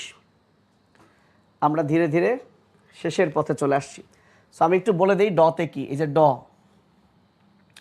ডতে হলো ডার্মিস। ভাইয়া রিমেম্বার, এটা কিন্তু এপিডার্মিস, যেটা বাইরে থেকে দেখতেছিস, এর নিচে আছে ডার্মিস। এপিডার্মিস মানে বহিতক, এপিডার্মিস, এটা কিন্তু একটোডার্ম, সবার বাইরে। ডতে ডার্মিস, ডতে ডেন্টিন, দাঁতের যেটা সাদা অংশ দেখি, সাদা অংশ, এটার নাম এনামেল। এই যে দাঁতের যেটা সাদা অংশ সেটার নাম কিন্তু এনামেল, এবং এটা মানবদেহের সবচেয়ে শক্ত অংশ। মানবদেহের সবচেয়ে শক্ত জিনিসের নামই হলো এই দাঁতের এনামেল। তার মানে যেটাই বাইরে থেকে দেখা যায় ওটা একটোডার্ম, কিন্তু ডেন্টিন হচ্ছে ওর নিচে। ড গেল, তাহলে ড দিয়ে 2টা। এবার আসো লতে লসিকাতন্ত্র। এবার আসো মেতে মেদ টিস্যু। এবার আসো পেতে হলো পেশি, অধিকাংশ পেশি, কারণ ওই যে ব্যতিক্রম ছিল না, ওই যে আমি তো পড়াইছি তোমাদের, না আমি পড়াইনি, পড়াইছি ভুলে গেছি, পেশি। রেতে রেচন জননতন্ত্রের অধিকাংশ, মানে আরও আছে অন্য জায়গায়। র দিয়ে আরেকটা রক্ত সংবহন। কতে কঙ্কালতন্ত্র, পেরেক। সংতে সংবহন তন্ত্র, তো সংবহন মানে যে হয়ে গেছে, রক্ত আর লসিকা সংবহন হয়ে গেছে। জোতে যোজক টিস্যু। আর এই জনতে আসলে জননতন্ত্রের অধিকাংশ, যে রেচন সাথে যে জনন। তাহলে বাকি থাকলো আইস এবং শিং। এটাকে আমি একটু ভিন্ন কালার করতে চাচ্ছি। তাহলে আইস এবং শিং নর্মালি বাইরে থেকে দেখা যায়, তাহলে আইস এবং শিং নর্মালি বাইরে থেকে দেখা যায়, তাই এটা একটোডার্ম। তবে কিছু কিছু আইস এবং শিং, কিছু কিছু আইস এবং শিং ডার্মিস থেকে মানে মেসোডার্ম থেকে তৈরি হয়। তাহলে দেখো ডালিমে পেরেক সংযোজন একবার করে পড়বা। ডার্মিস ডেন্টিন লসিকাতন্ত্র, মেতে মেদ টিস্যু, পেতে পেশি, রেতে রেচন জননতন্ত্রের অধিকাংশ, কতে কঙ্কালতন্ত্র। প্রেরেক সংতে কিছু নাই সংবহন, যোতে যোজক টিস্যু, যন্ত্রে জননতন্ত্রের অধিকাংশ। শেষ। আর এটা 9 নাম্বার চ্যাপ্টার, তুষি ওই চ্যাপ্টারই জানে না। এখন আয় এক্টোডার্ম আর এন্ডোডার্ম থেকে যে কোনো একটা পড়বি। তো আমি মনে রাখতাম এভাবে, যেগুলো বাইরে থেকে দেখা যায়, যেগুলো বাইরে থেকে দেখা যায়, যেমন ত্বক, চুল, পালক, নখ, খুর, এগুলো সব বাইরে থেকে দেখা যায়। দাঁতের এনামেল বাইরে থেকে দেখা যায়। ইভেন পায়ুর যে আবরণ সেটাও বাইরে থেকে দেখা সম্ভব, দেখা যায়। তাহলে যেগুলো বাইরে থেকে দেখা যায় প্লাস আমার এই মাথার মধ্যে আছে, আমার এই মাথার মধ্যে কি আছে, অন্তঃকর্ণ আছে, স্নায়ু আছে, এই যে মস্তিষ্ক। তাহলে আমরা এই আর চোখও আমার এই মাথার মধ্যেই আছে, যদিও চোখের সব কিছুই না।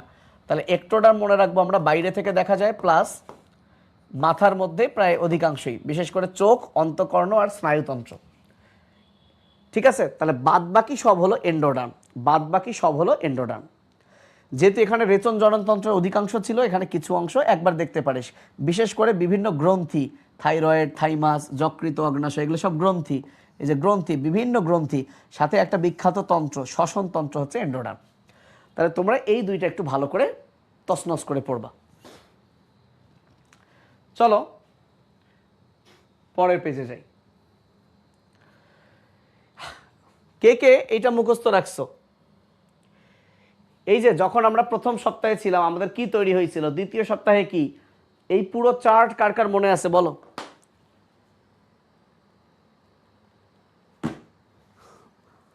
আমাদের 1.5 ঘন্টা হয়েছে না, 2 ঘন্টায় শেষ হয়ে যাবে। আজকেই শেষ করে দিব। আরো একদিন পড়াবো না রে ভাই, আজকেই বিদায় নেই তোমাদের সাথে। তোমরা পড়াশোনা করো, পড়াশোনা করতে থাকো, বেশি টাইম নষ্ট করে কি হবে।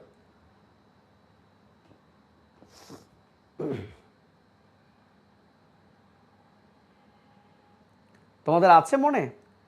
আহারে অফলাইন হলে তো এবার তোমাদেরকে ডেকে এনে পড়াতে বলতাম যে আচ্ছা পড়ায় দাও।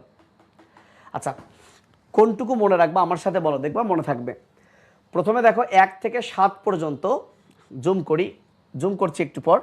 1 থেকে 7 পর্যন্ত সিরিয়ালি আছে, 1 2 3 4 5 6 7।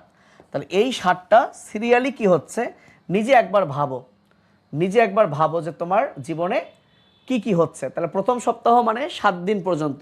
তো আমরা কিন্তু জানি 6 থেকে 9 দিন এর মধ্যে ইমপ্লান্টেশন হয়। তাহলে এই যে দেখো ইমপ্লান্টেশন, তাহলে প্রথম সপ্তাহের গুরুত্বপূর্ণ জিনিস হলো ইমপ্লান্টেশন।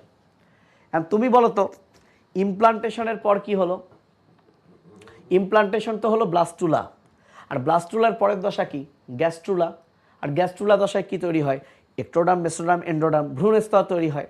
তাহলে প্রথম সপ্তাহে ইমপ্লান্টেশন, পরের সপ্তাহে এই যে ভ্রূণ স্তর তৈরি হয়। এবং যেহেতু এই সময় ভ্রূণ স্তর তৈরি হয়, এই ভ্রূণ স্তর থেকে বিভিন্ন অঙ্গ প্রত্যঙ্গ তৈরি হবে। এই সময় ভ্রূণের গবেষণা নিষিদ্ধ করা হয়েছে, এটা মাথায় রাখতে পারো। এখন আসো তৃতীয় সপ্তাহ। চিন্তা করো একটা মায়ের পেটে যখন বাচ্চাটা তৈরি হবে, তার যখন একটোডার্ম এগুলো তৈরি হয়ে গেছে, তৃতীয় সপ্তাহে এসে মা বুঝতে পারে সে প্রেগনেন্ট, অর্থাৎ মাসিক বন্ধ হয়ে যায়। মাসিক মানে রজচক্র, এবং গর্ভাবস্থায় এটি প্রথম লক্ষণ। তার মানে একটা মেয়ে যখন বুঝতে পারে বা একটা মা যখন বুঝতে পারে যে তার পেটে বাচ্চা আসছে, ততদিনে বাচ্চার ভ্রূণীয় 3টা লেয়ার তৈরি হয়ে গেছে, এখন অঙ্গ প্রত্যঙ্গ তৈরি হওয়া বাকি। তো এই প্রথমে একটা বাচ্চার কি হবে? তাহলে আগে একটা বাচ্চার কিন্তু ব্রেইন লাগবে, তার ব্রেইন লাগবে। তাহলে দেখো দুনিয়ায় আগে প্রথম ব্রেইন লাগবে এবং মেরুদণ্ড লাগবে।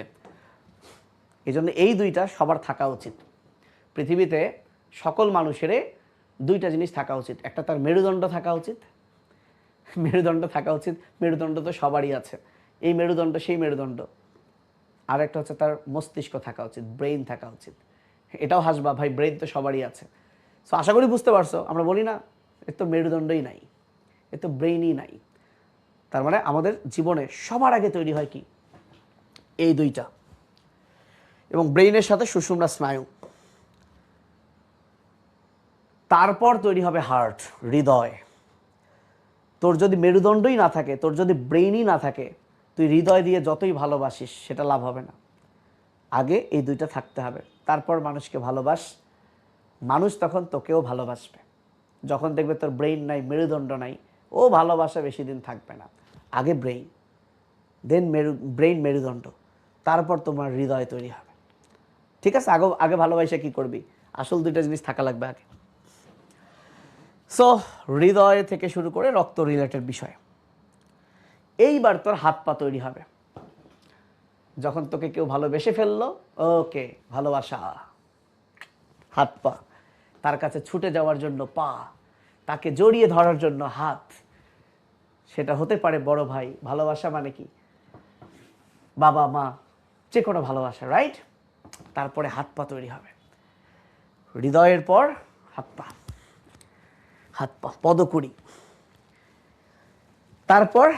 তারপরে কি? তারপরে 5 নাম্বার চোখ কান শুরু হলো। চোখ কান, চোখ কান, দেন মুখমণ্ডল। সো দৌড়ায় ভালোবাসা, তারপরে চোখ খুললি, হ্যাঁ সে মা বাবা, কান দিয়ে শুনলি, তোকেও বললো ভালোবাসি, অ্যান্ড ফাইনালি মুখমণ্ডল। এই 7ম সপ্তাহ পর্যন্ত। এই সিরিয়ালটা কি খুব কঠিন? তাহলে এই সিরিয়ালটা আরেকবার বলি। 6 থেকে 9 দিনে ইমপ্লান্টেশন, ব্লাস্টোসিস্ট, তারপর গ্যাস্ট্রুলার 3টা লেয়ার।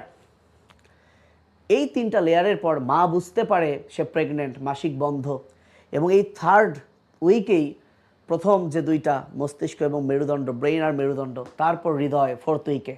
হৃদয়ের পর ভালোবাসার টানে হাত দিয়ে আলিঙ্গন, পা দিয়ে ছুটে যাবি, অ্যান্ড এরপরেই চোখ খুলে দেখবি, কান দিয়ে শুনবি সে কি বলে, ফাইনালি মুখমণ্ডল।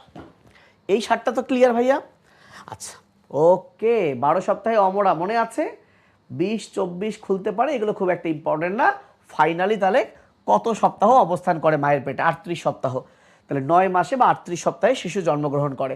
তাহলে ভাইয়া ইডিডি, যে ডাক্তারের কাছে যখন একটা মা যায় যে আমার কবে বাচ্চা হতে পারে, তখন ডাক্তার ওই মাকে জিজ্ঞেস করে যে আপনার শেষ যে মাসিক হয়েছে সেইটার শুরুর তারিখ কোনটা। এখন অনেক মা ভুলে যায় যে আপা স্যার আমার তো মনে নাই, তখন তো আলট্রাসোনোগ্রাম বা বিভিন্ন পরীক্ষা করতে হয়। কিন্তু যদি কোনো মা বলতে পারে তার শেষ রজচক্র, শেষ মাসিক কবে শুরু হয়েছে, এই প্রথম দিনের সাথে 40 সপ্তাহ যোগ করে যে দিনটা আসে, সেটাই হলো এক্সপেক্টেড ডেট অফ ডেলিভারি। ওইটাই হচ্ছে ডেলিভারির একটা ডেট। জাস্ট এই কথাটুকু মনে রাখবি, সর্বশেষ রজচক্রের প্রথম দিনের সাথে 40 সপ্তাহ যোগ করব।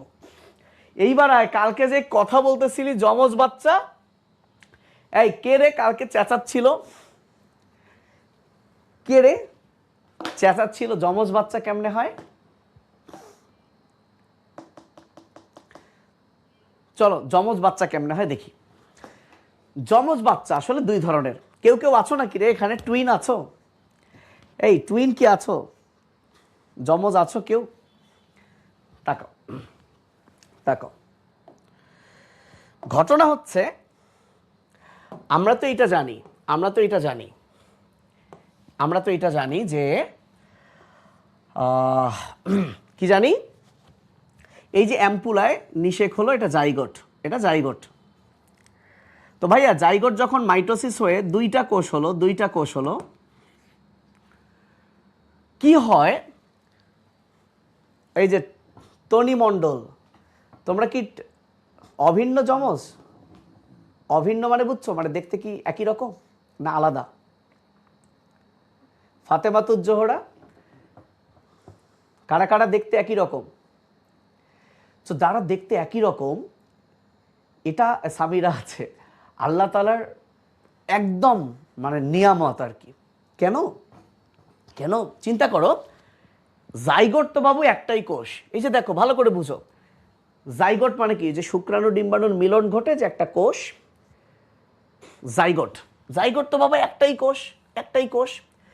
এই জাইগোট যখন 2টা কোষ হলো, মানে 2টা কোষ, এই 2টা থেকে কিন্তু হয় 4টা কোষ, তারপর হয় 8টা, 16টা, রাইট? কিন্তু আল্লাহ তাআলা কি করেছে দেখো, কি হয়, কি হইতে পারে।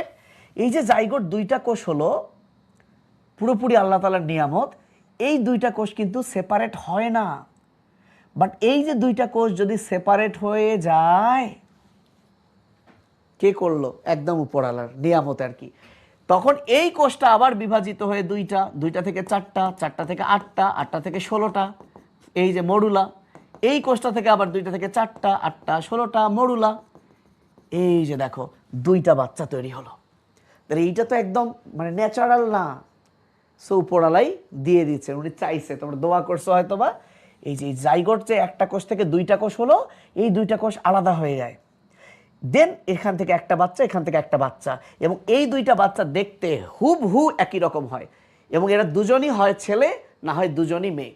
এটাও ছেলে, এটাও ছেলে, কিংবা এটাও মেয়ে, এটাও মেয়ে। এরা কখনো ছেলে মেয়ে হবে না, কারণ সেম সেম 46টা ক্রোমোজোম ছিল এখানে। এই দুইটা কোষে এখানে 46টা যা ছিল, মানে দেখো এই জাইগোটে 46টা ক্রোমোজোম ছিল, সেই 46টাই তো বিভাজন হয়ে ওই সেম জিনিসটাই তো এই 46 এই 46-এ আসছে।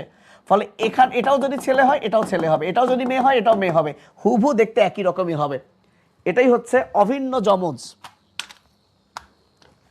এটাই হচ্ছে অভিন্ন যমজ। এবার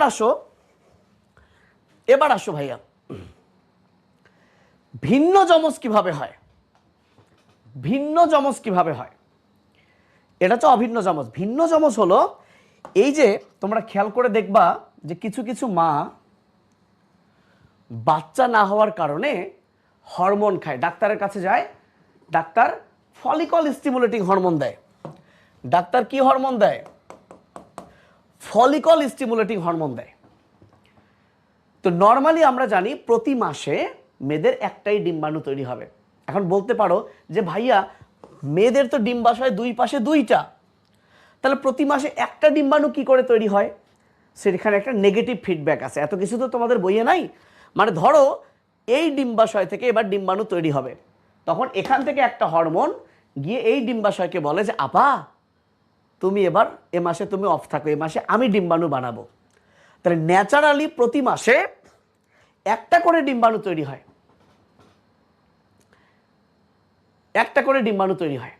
কিন্তু যখন ওই মানে ওই মায়ের বাচ্চা হয় না, যখন সে ফলিকল স্টিমুলেটিং হরমোন খায়, এটা তো একটা হরমোন কৃত্রিমভাবে নিছে, এই হরমোনের উদ্দীপনায় একাধিক ডিম্বাণু তৈরি হয়ে যেতে পারে। তো মনে করো হরমোন নেওয়ার কারণে এখান থেকেও একটা ডিম্বাণু তৈরি হয়েছে, এখান থেকেও একটা ডিম্বাণু তৈরি হয়েছে। আর শুক্রাণু তো ভাইয়া লক্ষ লক্ষ প্রবেশ করবে, শুক্রাণু তো ভাইয়া কোটি কোটি প্রবেশ করবে। তখন কোনো একটা শুক্রাণু এই ডিম্বাণুর সাথে মিলবে, আর একটা শুক্রাণু এই ডিম্বাণুর সাথে মিলবে। তাহলে এই যে দুইটা বাচ্চা এবার হবে, এরা কি একই রকম হবে না? কারণ এই শুক্রাণুর যে 23টা ক্রোমোজোম আর এই ডিম্বাণুর যে 23টা ক্রোমোজোম, সেইটা মিলে এখানে যে 46টা ক্রোমোজোম হবে, সেই 46টা ক্রোমোজোম যে লেভেলের, এইটা তো টোটালি অন্যরকম। তাহলে এই যে দুইটা বাচ্চা হলো যমজ, এরাও দুটোই মেয়ে হইতে পারে, দুটোই ছেলে হইতে পারে, আবার ছেলে এবং মেয়ে হইতে পারে, কিন্তু এরা দেখতে একই রকম হবে না। এটা অভিন্ন যমজ। তাহলে অভিন্ন যমজ ছেলে ছেলে, মেয়ে মেয়ে, ছেলে মেয়ে উভয় সবই হইতে পারে, কিন্তু এরা দেখতে ছেলে ছেলে হলেও দেখতে একরকম হবে না, মেয়ে মেয়ে হলেও দেখতে একরকম হবে না, ছেলে মেয়ে হলেও তো একরকম হবে না। তাহলে মানে ছেলে মেয়ে যমজ এরা হচ্ছে অভিন্ন, ছেলে মেয়ে এরা হচ্ছে ভিন্ন যমজ। আমি মনে বলতে ভুলে গেছি, ভিন্ন, এগুলো ভিন্ন যমজ, অভিন্ন না। অভিন্ন মানে কি? দেখতে একই রকম। আর ভিন্ন মানে কি? দেখতে আলাদা। এই ভিন্ন যমজের বেলায় ছেলে ছেলে, মেয়ে মেয়ে, ছেলে মেয়ে সবই হইতে পারে। তো দেখো সেই কথাটাই বলা আছে, এই যে যমজ। অভিন্ন যমজ মানে অভিন্ন, একই। একটা জাইগোট প্রথম বিভাজনের সময় কয়টা কোষ হবে? দুইটা কোষ হবে। সেই দুইটা কোষ থেকে নতুন দুইটা শিশু হবে, এবং এরা অলওয়েজ একই লিঙ্গের হবে, হয় দুইটা ছেলে না হয় দুইটা মেয়ে, এবং হুবহু এরা একই রকম হবে। আর ভিন্ন যমজ মানে কি? দুইটা পৃথক ডিম্বাণু, দুইটা আলাদা আলাদা ডিম্বাণু। এখন প্রশ্ন, মেয়েদের তো মাসে একটা হয়, দুইটা কেমনে আসলো? ওই যে হরমোনাল প্রভাবে দুইটা পৃথক ডিম্বাণু যখন নিষিক্ত হয়ে দুইটা জাইগোট তৈরি করবে, এই দুইটা জাইগোট থেকে নতুন দুইটা শিশু হবে। এরা একই লিঙ্গেরও হইতে পারে, ভিন্ন লিঙ্গেরও হইতে পারে। হরমোন নিলেই শুধু হবে না, অন্য কারণে হইতে পারে। কমন একটা কারণ বললাম হরমোন, মানে মেইন কথা দুইটা ডিম্বাণু যদি সেখানে থাকে। এখন আসো গর্ভাবস্থায় পরিচর্যা, এইটা খুব একটা আমার যে পড়ানোর দরকার। একটা মা যখন প্রেগনেন্ট থাকে ওই সময় তার কী কী কেয়ার নিতে হয়, জাস্ট একবার রিডিং দিয়েও পরীক্ষাও আসে না। কয় লিটার পানি খাবে, কি খাবে দেখো। এবং তোমরা ভবিষ্যতের জন্য আজমল স্যারের বইটা রাখতে পারো, বিয়ে শাদী করার পর এই বইটা পড়ে বউয়ের বা সেবা করো। তো যৌন মিলন করা যাবে না কোন সময়টা, জাস্ট এটা আসে নাই কখনো, দেখতে পারো। এখন এই গর্ভনিরোধক বিভিন্ন পদ্ধতি আছে। এই যে আমি বলছিলাম যে যদি কেউ বাচ্চা নিতে না চায় তাহলে কোন সময়টা নিরাপদ, অর্থাৎ যে সময়টা ডিম্বাণু থাকবেই না।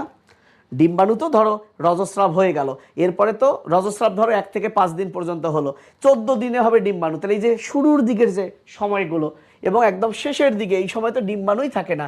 তো এই সময় পাশাপাশি আরও কিছু পদ্ধতি আছে, কিন্তু যেটা সবচেয়ে বেশি আসে তুমি হেডলাইন পড়তে পারো, এগুলো হেডলাইন পড়তে পারো। জন্ম নিয়ন্ত্রণ, বড়ি, ইনজেকশন, অনেক কিছুই আছে। যেটা ভেরি ভেরি ইম্পর্টেন্ট, আমি গতদিন পড়াইছি, পুরুষেরটা হচ্ছে ভাস ডিফারেন্স কেটে ফেলে দিবা, ভ্যাসেক্টমি। স্ত্রীদের ফেলোপিয়ান টিউব কেটে ফেলে দিবা, টিউবেক্টমি। এই দুইটা হচ্ছে স্থায়ী বন্ধাকরণ পদ্ধতি, স্থায়ী পদ্ধতি। এই দুইটা এমসিকিউতে খুব আসে। পরিবার পরিকল্পনা বিয়ের পর পড়ে নিও, আজমল স্যারের বই। আজমল স্যার এমন কিছু লিখছে, বইটার বেইছো না, পড়ে নিও। অথবা পিডিএফ, এখন তো পিডিএফ পাওয়া যায়, বই বেছে দিও ভাইয়া, পরে পিডিএফ পড়ো। কিভাবে পরিবার পরিকল্পনা, কয়টা নিবা, একটা নিবা না, দুইটা নিবা না, তিনটা নিবা, পড়ো।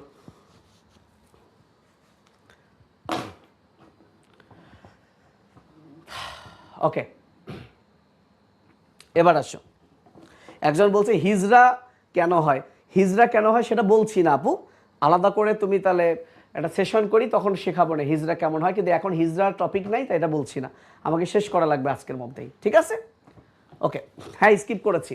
এবার আসো আইভিএফ পদ্ধতি। আইভি মানে ইনভিট্রো, ইনভিট্রো মানে কাচের ভেতর ফার্টিলাইজেশন। কাচের ভেতর নিষেক ঘটানো হবে, কাচের ভেতর। এটা কখন করা হয়? ধরো কোনো মায়ের বাচ্চা হচ্ছে না, কিংবা ওই মেয়ের এমন একটা রোগ, যদি তার পেটে বাচ্চা থাকে, ওই মায়ের রোগটা বাচ্চায় গিয়ে বাচ্চার ক্ষতি হবে, কিংবা স্বামীর কোনো একটা সমস্যা, বাচ্চা হচ্ছে না, তো আইভিএফ কাচের পাত্রে। শাহরুখ খানের মনে হয় লাস্ট ছেলেটা এই আইভিএফ করেই হয়েছে, যদিও এটা ইসলামে নিষিদ্ধ, ইসলামে মনে হয় এটা কিন্তু নাই। তো যাই হোক, তো আইভিএফ পদ্ধতিটা রিটেনে আসে, সিকিউতে আসে। তো কি করে এই আইভিএফে, চলো কিছু এমসিকিউ এবং প্রসেসটা আমরা দেখি।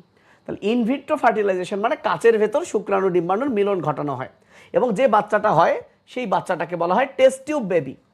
টেস্ট টিউবে হয়েছে তাই টেস্ট টিউব বেবি। এই সালটা মনে রাখবা এমসিকিউ এর জন্য, 78 সালের 25 জুলাই মনে রাখবা, প্রথম যেহেতু ঘটনা, ঠিক আছে?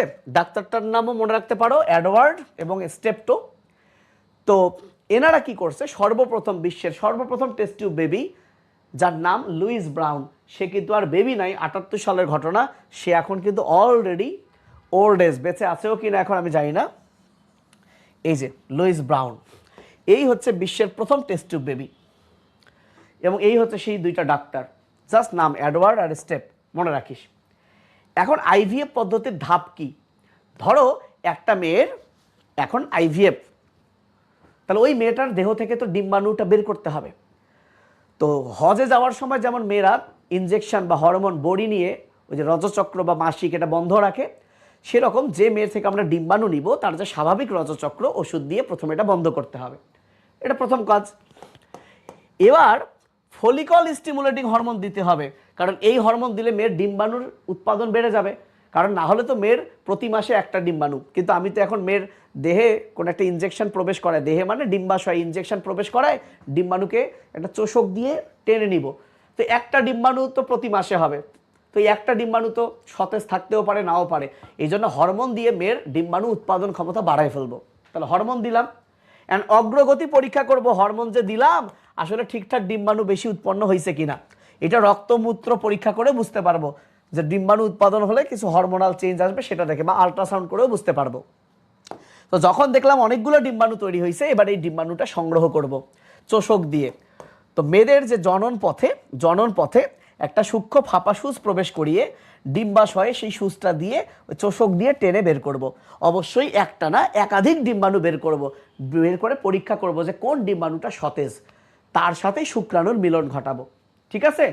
তো এখন পুরুষ থেকে শুক্রাণু সংগ্রহে তো আর এত কোনো ঝামেলা নাই, শুক্রাণু তো ইজিলি নেওয়া সম্ভব, তাই না? সিমেন বীর্য নেওয়া যায়, কিন্তু ডিম্বাণু তার ওভাবে বের হবে না, এই জন্য ইনজেকশন দিয়ে নিয়ে আসা হলো।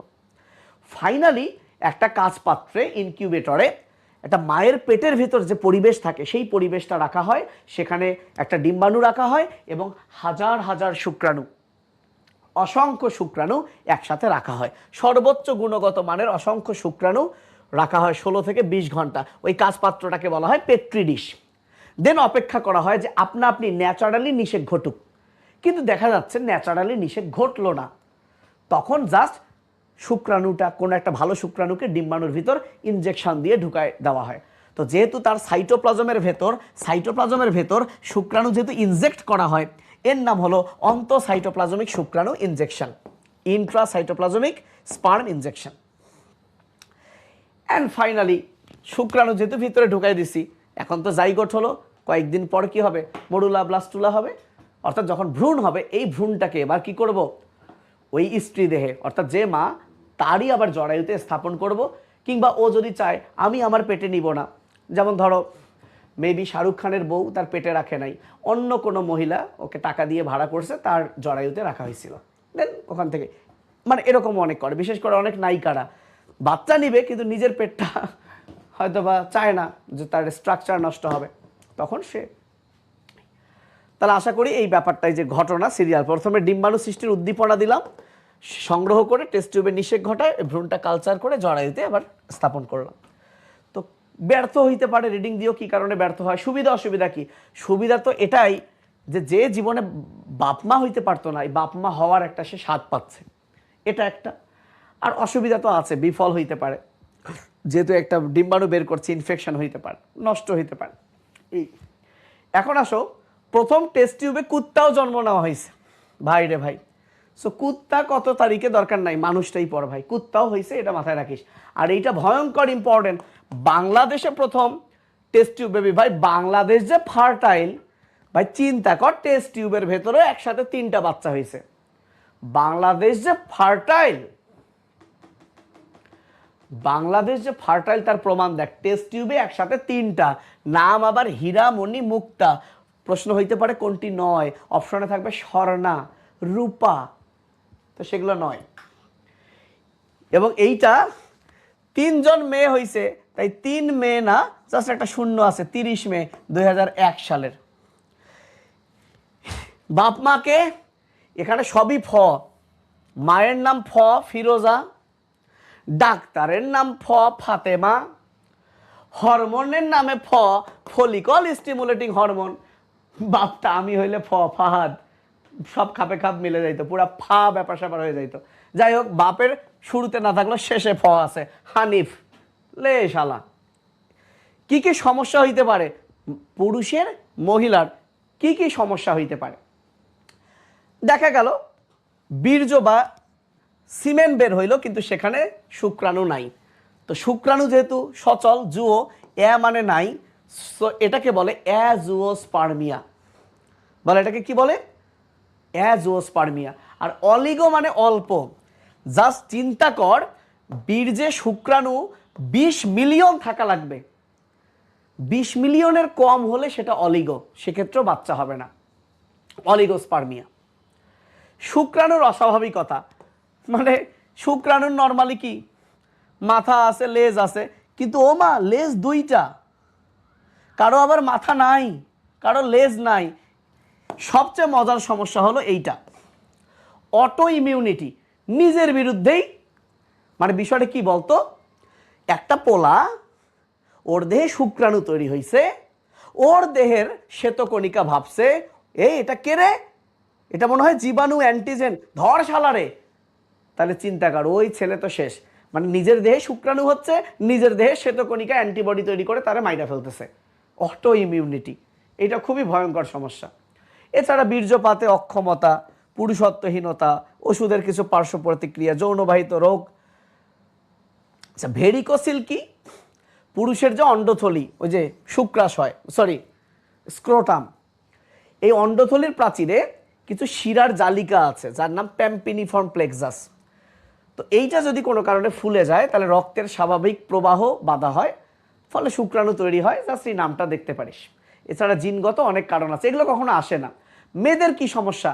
মেয়েদের ডিম্বপাত হচ্ছে না, ডিম্বাণুই বের হচ্ছে না, তাহলে তো বিশাল সমস্যা। যে জায়গায় ওয়েট করে সেই ডেটিং স্পট, সেটাতেই যদি ক্ষত থাকে তাহলে সমস্যা, এটাই মেয়েদের কমন। এছাড়া জরায়ুর ক্ষত, সার্ভিক্স, মানে মেয়েদের যে জননাঙ্গগুলো তার ক্ষত। মেয়েদের বেলায় শুক্রাণু আছে, শুক্রাণু দেখে পাগলা হয়ে ভাবিস না এটা যে একটা পোলার সমস্যা। এইবার আরো একটা মধুর সমস্যা, শুক্রাণু মেয়েদের শরীরে ঢুকলো, এবার মেয়ে ভাবলো এটা কে রে, এটা কি জীবাণু নাকি রে, মার শালারে, কিসের বাচ্চা, ওই শুক্রাণুরে মারতেই ব্যস্ত। মানে এবার মেয়েদের শরীরে শুক্রাণুর প্রতি অ্যান্টিবডি তৈরি হবে। জাস্ট হেডলাইনগুলো পড়িস, এগুলো আসে না ভাই কখন, চিকিৎসা আসে না। এবার আসো, এগুলো আসে না। এইখানে একটা জিনিস, যে কোন হরমোন, এই যে ইস্ট্রোজেনের মাত্রা বেড়ে গেলে, উচ্চমাত্রার ইস্ট্রোজেনের ফলে রজচক্রের শুরুতে কিছু লক্ষণ দেখা যায়, মেজাজ খিটখিটে হয়, হ্যান ত্যান, ব্রণ ওঠে। এই জিনিসগুলোকে বলে প্রাক রজচক্রীয় সিনড্রোম। জাস্ট কোন হরমোনের বেড়ে গেলে? উচ্চমাত্রার ইস্ট্রোজেন। আর প্রোজেস্টেরন, এই যে এইটা পড়তে পারিস, অ্যান্ড্রোজেন যদি বেড়ে যায়, দেখ অ্যান্ড্রো মানে পুরুষ, এই পুরুষালী হরমোন যদি বেড়ে যায় তাহলে তখন মেয়েদের দেখবা যে একটু গোফ তৈরি হবে, মুখে একটু চুল আসবে, শরীরে চুল আসবে, এবং ওই সকল মেয়েদের ওভারিতে অনেকগুলো সিস্ট জমে, যেটাকে বলে পলিসিস্টিক ওভারি সিনড্রোম, পিকস এভাবে বলে। এটা এখন বর্তমান মেয়েদের খুব কমন, এবং এই সময় ব্রণ ট্রন দেখা যায়। তো কোনো মেয়ের যদি অনেক বেশি ব্রণ থাকে, মুখে একটু গোফ থাকে, চুল থাকে, এবং তার যদি ব্রণের চিকিৎসা করেও ভালো না হয়, তাহলে একটা সম্ভাব্য কারণ তার ওভারিতে সিস্ট হয়েছে, পলিসিস্টিক ওভারিয়ান সিনড্রোম। তাহলে এইটার চিকিৎসা না করলে ব্রণ যতই ট্রিটমেন্ট করো ভালো হবে না। ইম্পর্টেন্ট না। এখন এই যে লাস্ট, আমরা শেষের দিকে আসছি, এরপরই হচ্ছে আলহামদুলিল্লাহ যে আমরা শেষের দিকে আসলাম। শেষ, সেটা হচ্ছে একটা ভ্রূণ যখন বড় হয়, আরে তোদের সাথে এফআরবি শেষ। আচ্ছা থাক, দ্রুত পড়ায় শেষ করে দিব, কথা বললেই ইমোশনাল ব্যাপার চলে আসবে। জীবনের, মানে আমার জীবনের, আমি তো জীবনে বহুত বছর থেকে পড়াই, কিন্তু আমার জীবনের প্রথম একটা ব্যাচ যাকে আমি একটু বেশি পড়ালাম অনলাইনে, মানে অনলাইনে আমার লাইফের প্রথম। সো জীবনের প্রথম জিনিস সবারই মনে থাকে, তো তোমাদের সাথে এটা মনে থাকবে, যদিও তোমাদেরকে আমি আসলে মানে দেখতে পাচ্ছি না বা দেখা যাচ্ছে না, কিছু কিছু কমেন্ট মনে থাকবে। আর দেখা তো হবেই, তোমরা ভালো করো, এটাই সবচেয়ে বড় কথা। ভালো করার পর যখন তোমরা জানাবা ভাই আমি ভালো করছি, ওইটা বেশি আমার জন্য মানে হ্যাপি মোমেন্ট। ঠিক আছে? সো খারাপ রেজাল্ট করলা, জানাইলা, সে আমাকে জানাইলা ভাই আপনার কাছে পড়েছি, আমি তখন কি বলবো? আলহামদুলিল্লাহ। এখন কোথায় আছিস রে? তুই বললি ভাই কোথাও তো চান্স পাই নাই। তো ওইটা কিন্তু আমার জন্য খুব সুখকর হবে না, তখন মনে হবে আমার কাছে পড়ছে কিন্তু কোথাও চান্স পায় নাই, এটা আমার জন্য খুবই কষ্টের। এই জন্য একটা কথাই মাথায় রাখিস বড় ভাইয়ের, যে যদি কোনো দিন তোদের সাথে দেখা হয় এবং আমারে বলিস যে ভাই আপনার কাছে পড়ছিলাম, এবং আমি যখন সেকেন্ড প্রশ্নটা করব এখন কই আছিস ভাই, কেমন আছিস, তখন যাতে খুশি মনেই বলতে পারিস ভাই আমি তো এখানে পড়ছি, যাতে আমাকে ভাল লাগে। ঠিক আছে? ওকে। আচ্ছা, তো একটা ভ্রূণ যখন বড় হয় ভাই, একটা ভ্রূণ যখন বড় হয়, গলা দেবে গেছে, নাহলে গান শোনাতাম। আচ্ছা, একটা ভ্রূণ যখন বড় হয় তখন ভ্রূণের দুই ধরনের সমস্যা হইতে পারে, একটা জেনেটিক বা ক্রোমোজোমের সমস্যা হইতে পারে, আর একটা কি টেরাটোজেন। টেরাটোজেন কি আসতেছি, অলরেডি তুই জানিস, জাস্ট বলতেছি। তো ভ্রূণ মানে ক্রোমোজোম তো আবার দুই প্রকার, অটোজোম আর সেক্স ক্রোমোজোম। অটোজোম আর সেক্স ক্রোমোজোম, তো যদি অটোজোম তো 22 জোড়া, সেক্স ক্রোমোজোম 1 জোড়া, তো সেক্স ক্রোমোজোমের যদি সমস্যা হয় সেটাকে বলে সেক্স লিঙ্ক ডিসঅর্ডার। তো সেক্স লিঙ্ক ডিসঅর্ডারের এক্সাম্পলগুলো আমরা শিখাইছিলাম, ও আমি তো এই ক্লাস নেই নাই। তাহলে সেক্স লিঙ্ক ডিসঅর্ডার তুই অলরেডি জানিস, বর্ণান্ধতা, হিমোফিলিয়া, ওই যে জিনতত্ত্বে পড়ছিস। আর অটোজোমালের মধ্যে দুইটা নাম একটু মনে রাখ। অটোজোমালের মধ্যে একটা হলো ফিনাইল কিটোনিউরিয়া, আর একটা হচ্ছে হান্টিংটনস ব্যাধি। ভাবরে ভাব কি নাম, এই হান্টিংটন এটা হচ্ছে প্রকট, আর এই যে ফিনাইল কিটোনিউরিয়া এটা হলো প্রচ্ছন্ন। জাস্ট এই দুইটা, এটা হচ্ছে প্রচ্ছন্ন জিনের কারণে হয়। এই দুইটা কথা মনে রাখতে পারিস। আর একটা আছে ট্রাইসোমি। ভাইয়া আমাদের কি জানো, আমাদের তো জোড়ায় জোড়ায় ক্রোমোজোম, তাই না? তাহলে আমাদের কি থাকে নির্দিষ্ট, এই যে দেখো ট্রাই মানে কি ভাইয়া 3। তো আমাদের ক্রোমোজোমগুলো এই যে জোড়ায় জোড়ায় থাকলেও আমাদের যে 21 নাম্বার ক্রোমোজোম, সেই 21 নাম্বার ক্রোমোজোমে এক জোড়া না থেকে 3টা কপি থাকে, 3টা কপি। তার মানে যে ব্যক্তির ট্রাইসোমি আছে, মানে যে ডাউন সিনড্রোম আছে, তাহলে 46টা না থেকে ওর একটা বেশি থাকে, কারণ 21 নাম্বার ক্রোমোজোমে তার 3টা কপি থাকে। তার মানে তার ক্রোমোজোম হচ্ছে 47টা। এই যে সিনড্রোম, যেহেতু 3 ট্রাইসোমি মানে 3টা, 2টার পরিবর্তে 21 নাম্বারে কয়টা, 2টা, তাই এটাকে বলে ট্রাইসোমি 21 বা ডাউন সিনড্রোম। আচ্ছা, টেরাটোজেন জিনিসটা কি অলরেডি বলছি, যে আমরা জানি যে কিছু জীবাণু মা থেকে বাচ্চার শরীরে যায়, গিয়ে বাচ্চার ক্ষতি করে। তো মনে রাখবি, মা থেকে বাচ্চার কাছে গিয়ে যারাই বাচ্চার ক্ষতি করে তারাই টেরাটোজেন। সেটা জীবাণু হোক, মদ হোক, নিকোটিন হোক। ওই যে মা মদ খেলে বাচ্চার কাছে গিয়ে বাচ্চার ক্ষতি করবে, মদও একটা টেরাটোজেন।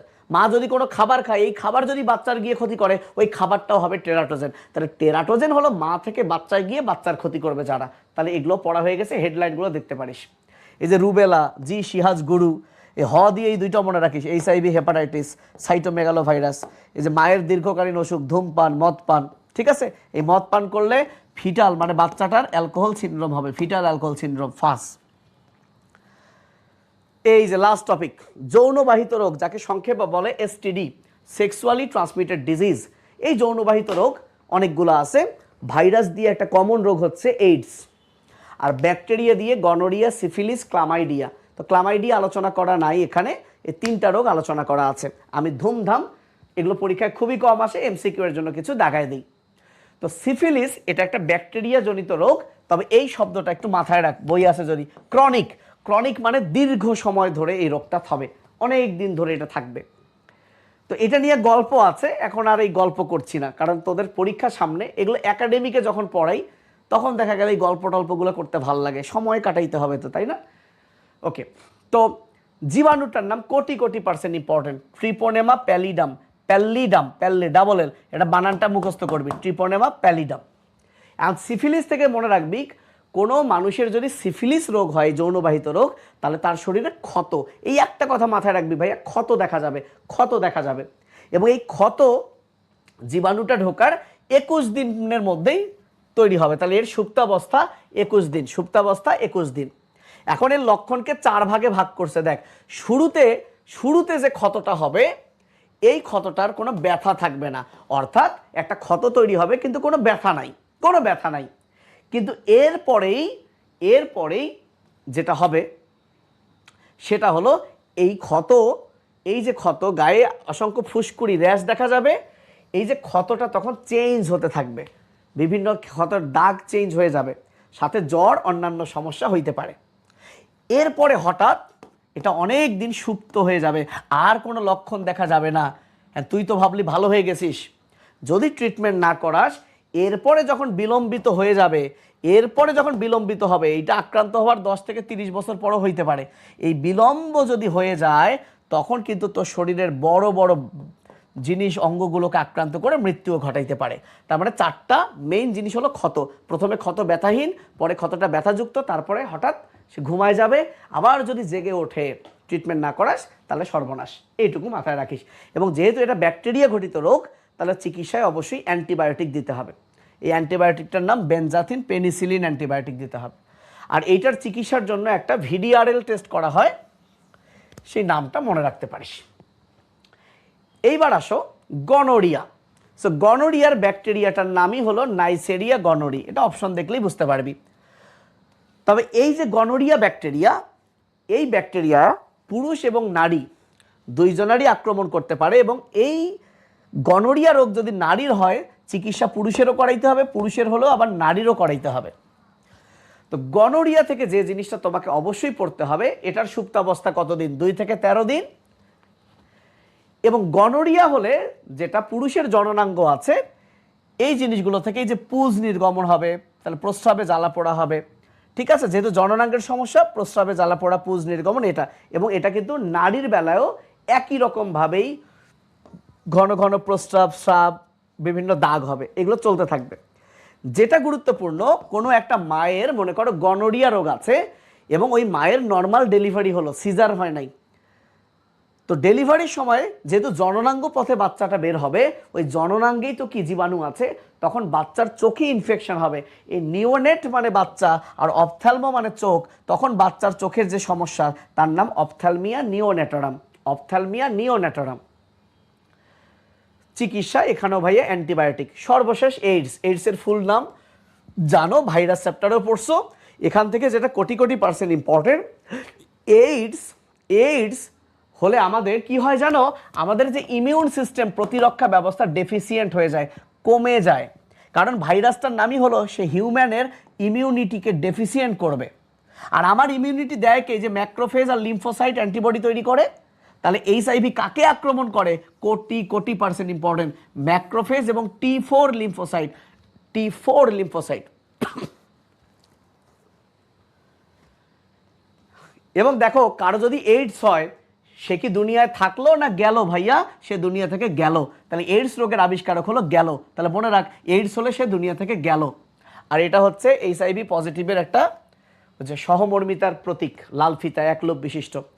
এখন এভাবে মনে রাখিস, এইডস বানানে এ আছে, এ মানে 1, আর দশ মানে ডিসেম্বর। তাহলে 1 ডিসেম্বর, 1 ডিসেম্বর, 1 ডিসেম্বর। তাহলে 1 ডিসেম্বর হলো এইডস দিবস, বিশ্ব এইডস দিবস। এখন এইডস কীভাবে হয়? যে সিরিঞ্জ হ্যান ত্যান জানোস। এখন এইডসের টেস্টগুলো একবার রিডিং দিবি, কিন্তু তুই এতগুলো টেস্ট না পড়ে ওইটা পড়বি। এখানে একটা জিনিস জানা ভালো, CD4 সেল এর পরিমাণ কমে যাবে। কারণ এই CD4 এটা হচ্ছে কি এক ধরনের, এটাকে বলে ক্লাস্টার অফ ডিফারেন্সিয়েশন, ঠিক আছে? এক ধরনের কি শ্বেত রক্তকণিকা। তাহলে এ আক্রান্ত হওয়ার কারণে এর সংখ্যা কি হয়ে যাবে? কমে যাবে। তো এইডসের যে চিকিৎসা, তোরা জানিস কি না যে ডিএনএ থেকে এমআরএনএ হয়? এটা আমি এখানে লিখে দেই লাস্ট। এই যে ডিএনএ থেকে এমআরএনএ হয়, সর্বশেষ পড়া ভাইয়া, বিদায় ভাইয়া।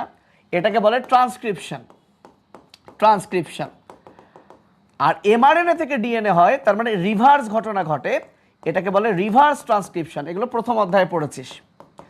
এই রিভার্স ট্রান্সক্রিপশন হয় এইচআইভি নামক ভাইরাসে, কারণ সেই ভাইরাসে রিভার্স ট্রান্সক্রিপ্টেজ এনজাইম আছে। এবং যেহেতু এইচআইভি কি করে? উল্টো ঘটনা ঘটায়। রেট্রো শব্দের অর্থ উল্টা, পিছনে আসা, তাই এইচআইভিকে বলে রেট্রোভাইরাস। আর যেহেতু এইচআইভিকে বলে রেট্রোভাইরাস, তাহলে রেট্রোভাইরাসের বিপরীতে থেরাপি দিতে হবে, যাকে বলে অ্যান্টি রেট্রোভাইরাল থেরাপি, সংক্ষেপে আর্ট। তাহলে এইডস রোগের চিকিৎসাকে বলে আর্ট। আবার এই আর্ট যদি হাইলি অ্যাক্টিভ হয়, তার নাম হার্ট। হাইলি অ্যাক্টিভ, তাহলে এইডস রোগের চিকিৎসাকে কি বলা হয়? Art, anti retroviral therapy. কারণ এইডস হলো, এইচআইভি হলো রেট্রোভাইরাস। তাহলে এই থেরাপির মধ্যে 3 প্রকার ওষুধ আছে। এই 3 প্রকার ওষুধের মধ্যে যেহেতু এর মধ্যে রিভার্স ট্রান্সক্রিপ্টেজ এনজাইম আছে, এই রিভার্স ট্রান্সক্রিপ্টেজ এনজাইমকে ইনহিবিট করতে হবে। ইনহিবিটর মানে বাধা দেওয়া। তাহলে এইডস রোগের চিকিৎসায় রিভার্স ট্রান্সক্রিপ্টেজ এনজাইমকে বাধা দিতে হবে। সেটা আবার 2 ধরনের, নিউক্লিওসাইড, নন নিউক্লিওসাইড। নিউক্লিওসাইড, নন নিউক্লিওসাইড। এছাড়া প্রোটিয়েজ নামক একটা এনজাইম, যে এনজাইমটা প্রোটিনকে ধ্বংস করে দেয়, তাহলে এই এনজাইমটাকেও বাধা দিতে হবে, যার নাম প্রোটিয়েজ ইনহিবিটর। তাহলে এইডস রোগের চিকিৎসায় 3 ধরনের ওষুধ। যেহেতু এইডস রোগের ভাইরাসটার মধ্যে রিভার্স ট্রান্সক্রিপ্টেজ এনজাইম আছে, তাহলে এই এনজাইমকে বাধা দিতে হবে রিভার্স ট্রান্সক্রিপ্টেজ ইনহিবিটর, সেটা নিউক্লিওসাইড, নন নিউক্লিওসাইড আর প্রোটিয়েজ ইনহিবিটর। এখন এদের কিছু এক্সাম্পল আছে, এইটা মনে রাখবা। যদি নামের শেষে থাকে ডাইন, তাহলে সেটা নিউক্লিওসাইড, ডাইন এটা নিউক্লিওসাইড। আর যদি নামের শেষে থাকে ভির, নামের শেষে কি থাকে? ভির, তাহলে প্রোটিয়েজ ইনহিবিটর। আর ডাইন এবং পাইন দুটোই যদি থাকে, ডাইন পাইন, মানে ভিরও আছে ডাইনও আছে, যে ভিরও আছে দেখো ভির, আবার ভিরের পর ডাইন পাইন, তাহলে সেটা মাঝেরটা। জাস্ট একটু খেয়াল রাখিস। তো আল্লাহ হাফেজ। হ্যাঁ, বিশাল যাত্রা। ঠিক আছে, তোমরা ভালো থেকো। তোমাদের সাথে আর দেখা হবে না বলা ভুল, সব সময় তো আমরা ফেসবুকে পোস্ট করি, সেখানে তো তোমরা থাকবাই ইনশাআল্লাহ।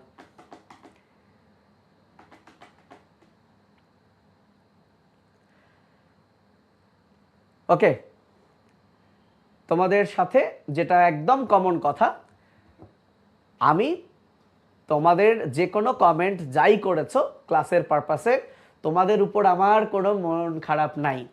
আমার তরফ থেকে তোমাদের উপর আমার কোনো মন খারাপ নাই, একদমই নাই, কারো উপরই নাই, এবং সবার জন্য মন থেকে দোয়া। কিন্তু আমি যেহেতু অনেক কথাই বলেছি, এই যে কিছু হাগু বলেছি, তো অনেক কথাই বলেছি, আমার কোনো কথায় ভুল ত্রুটি মানুষের থাকবেই। আমি তোমাদের কাছে ক্ষমা চেয়ে নিচ্ছি।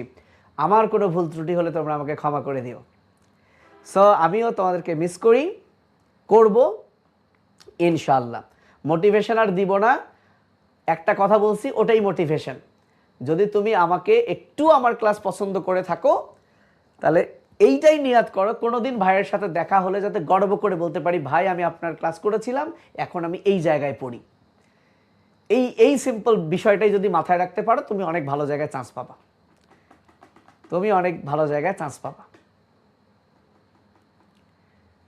ঠিক আছে?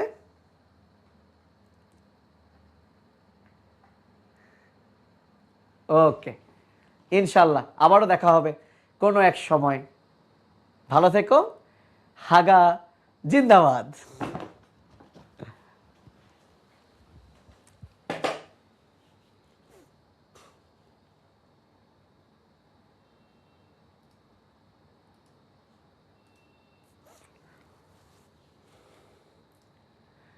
ওকে, আল্লাহ হাফেজ, আসসালামু আলাইকুম।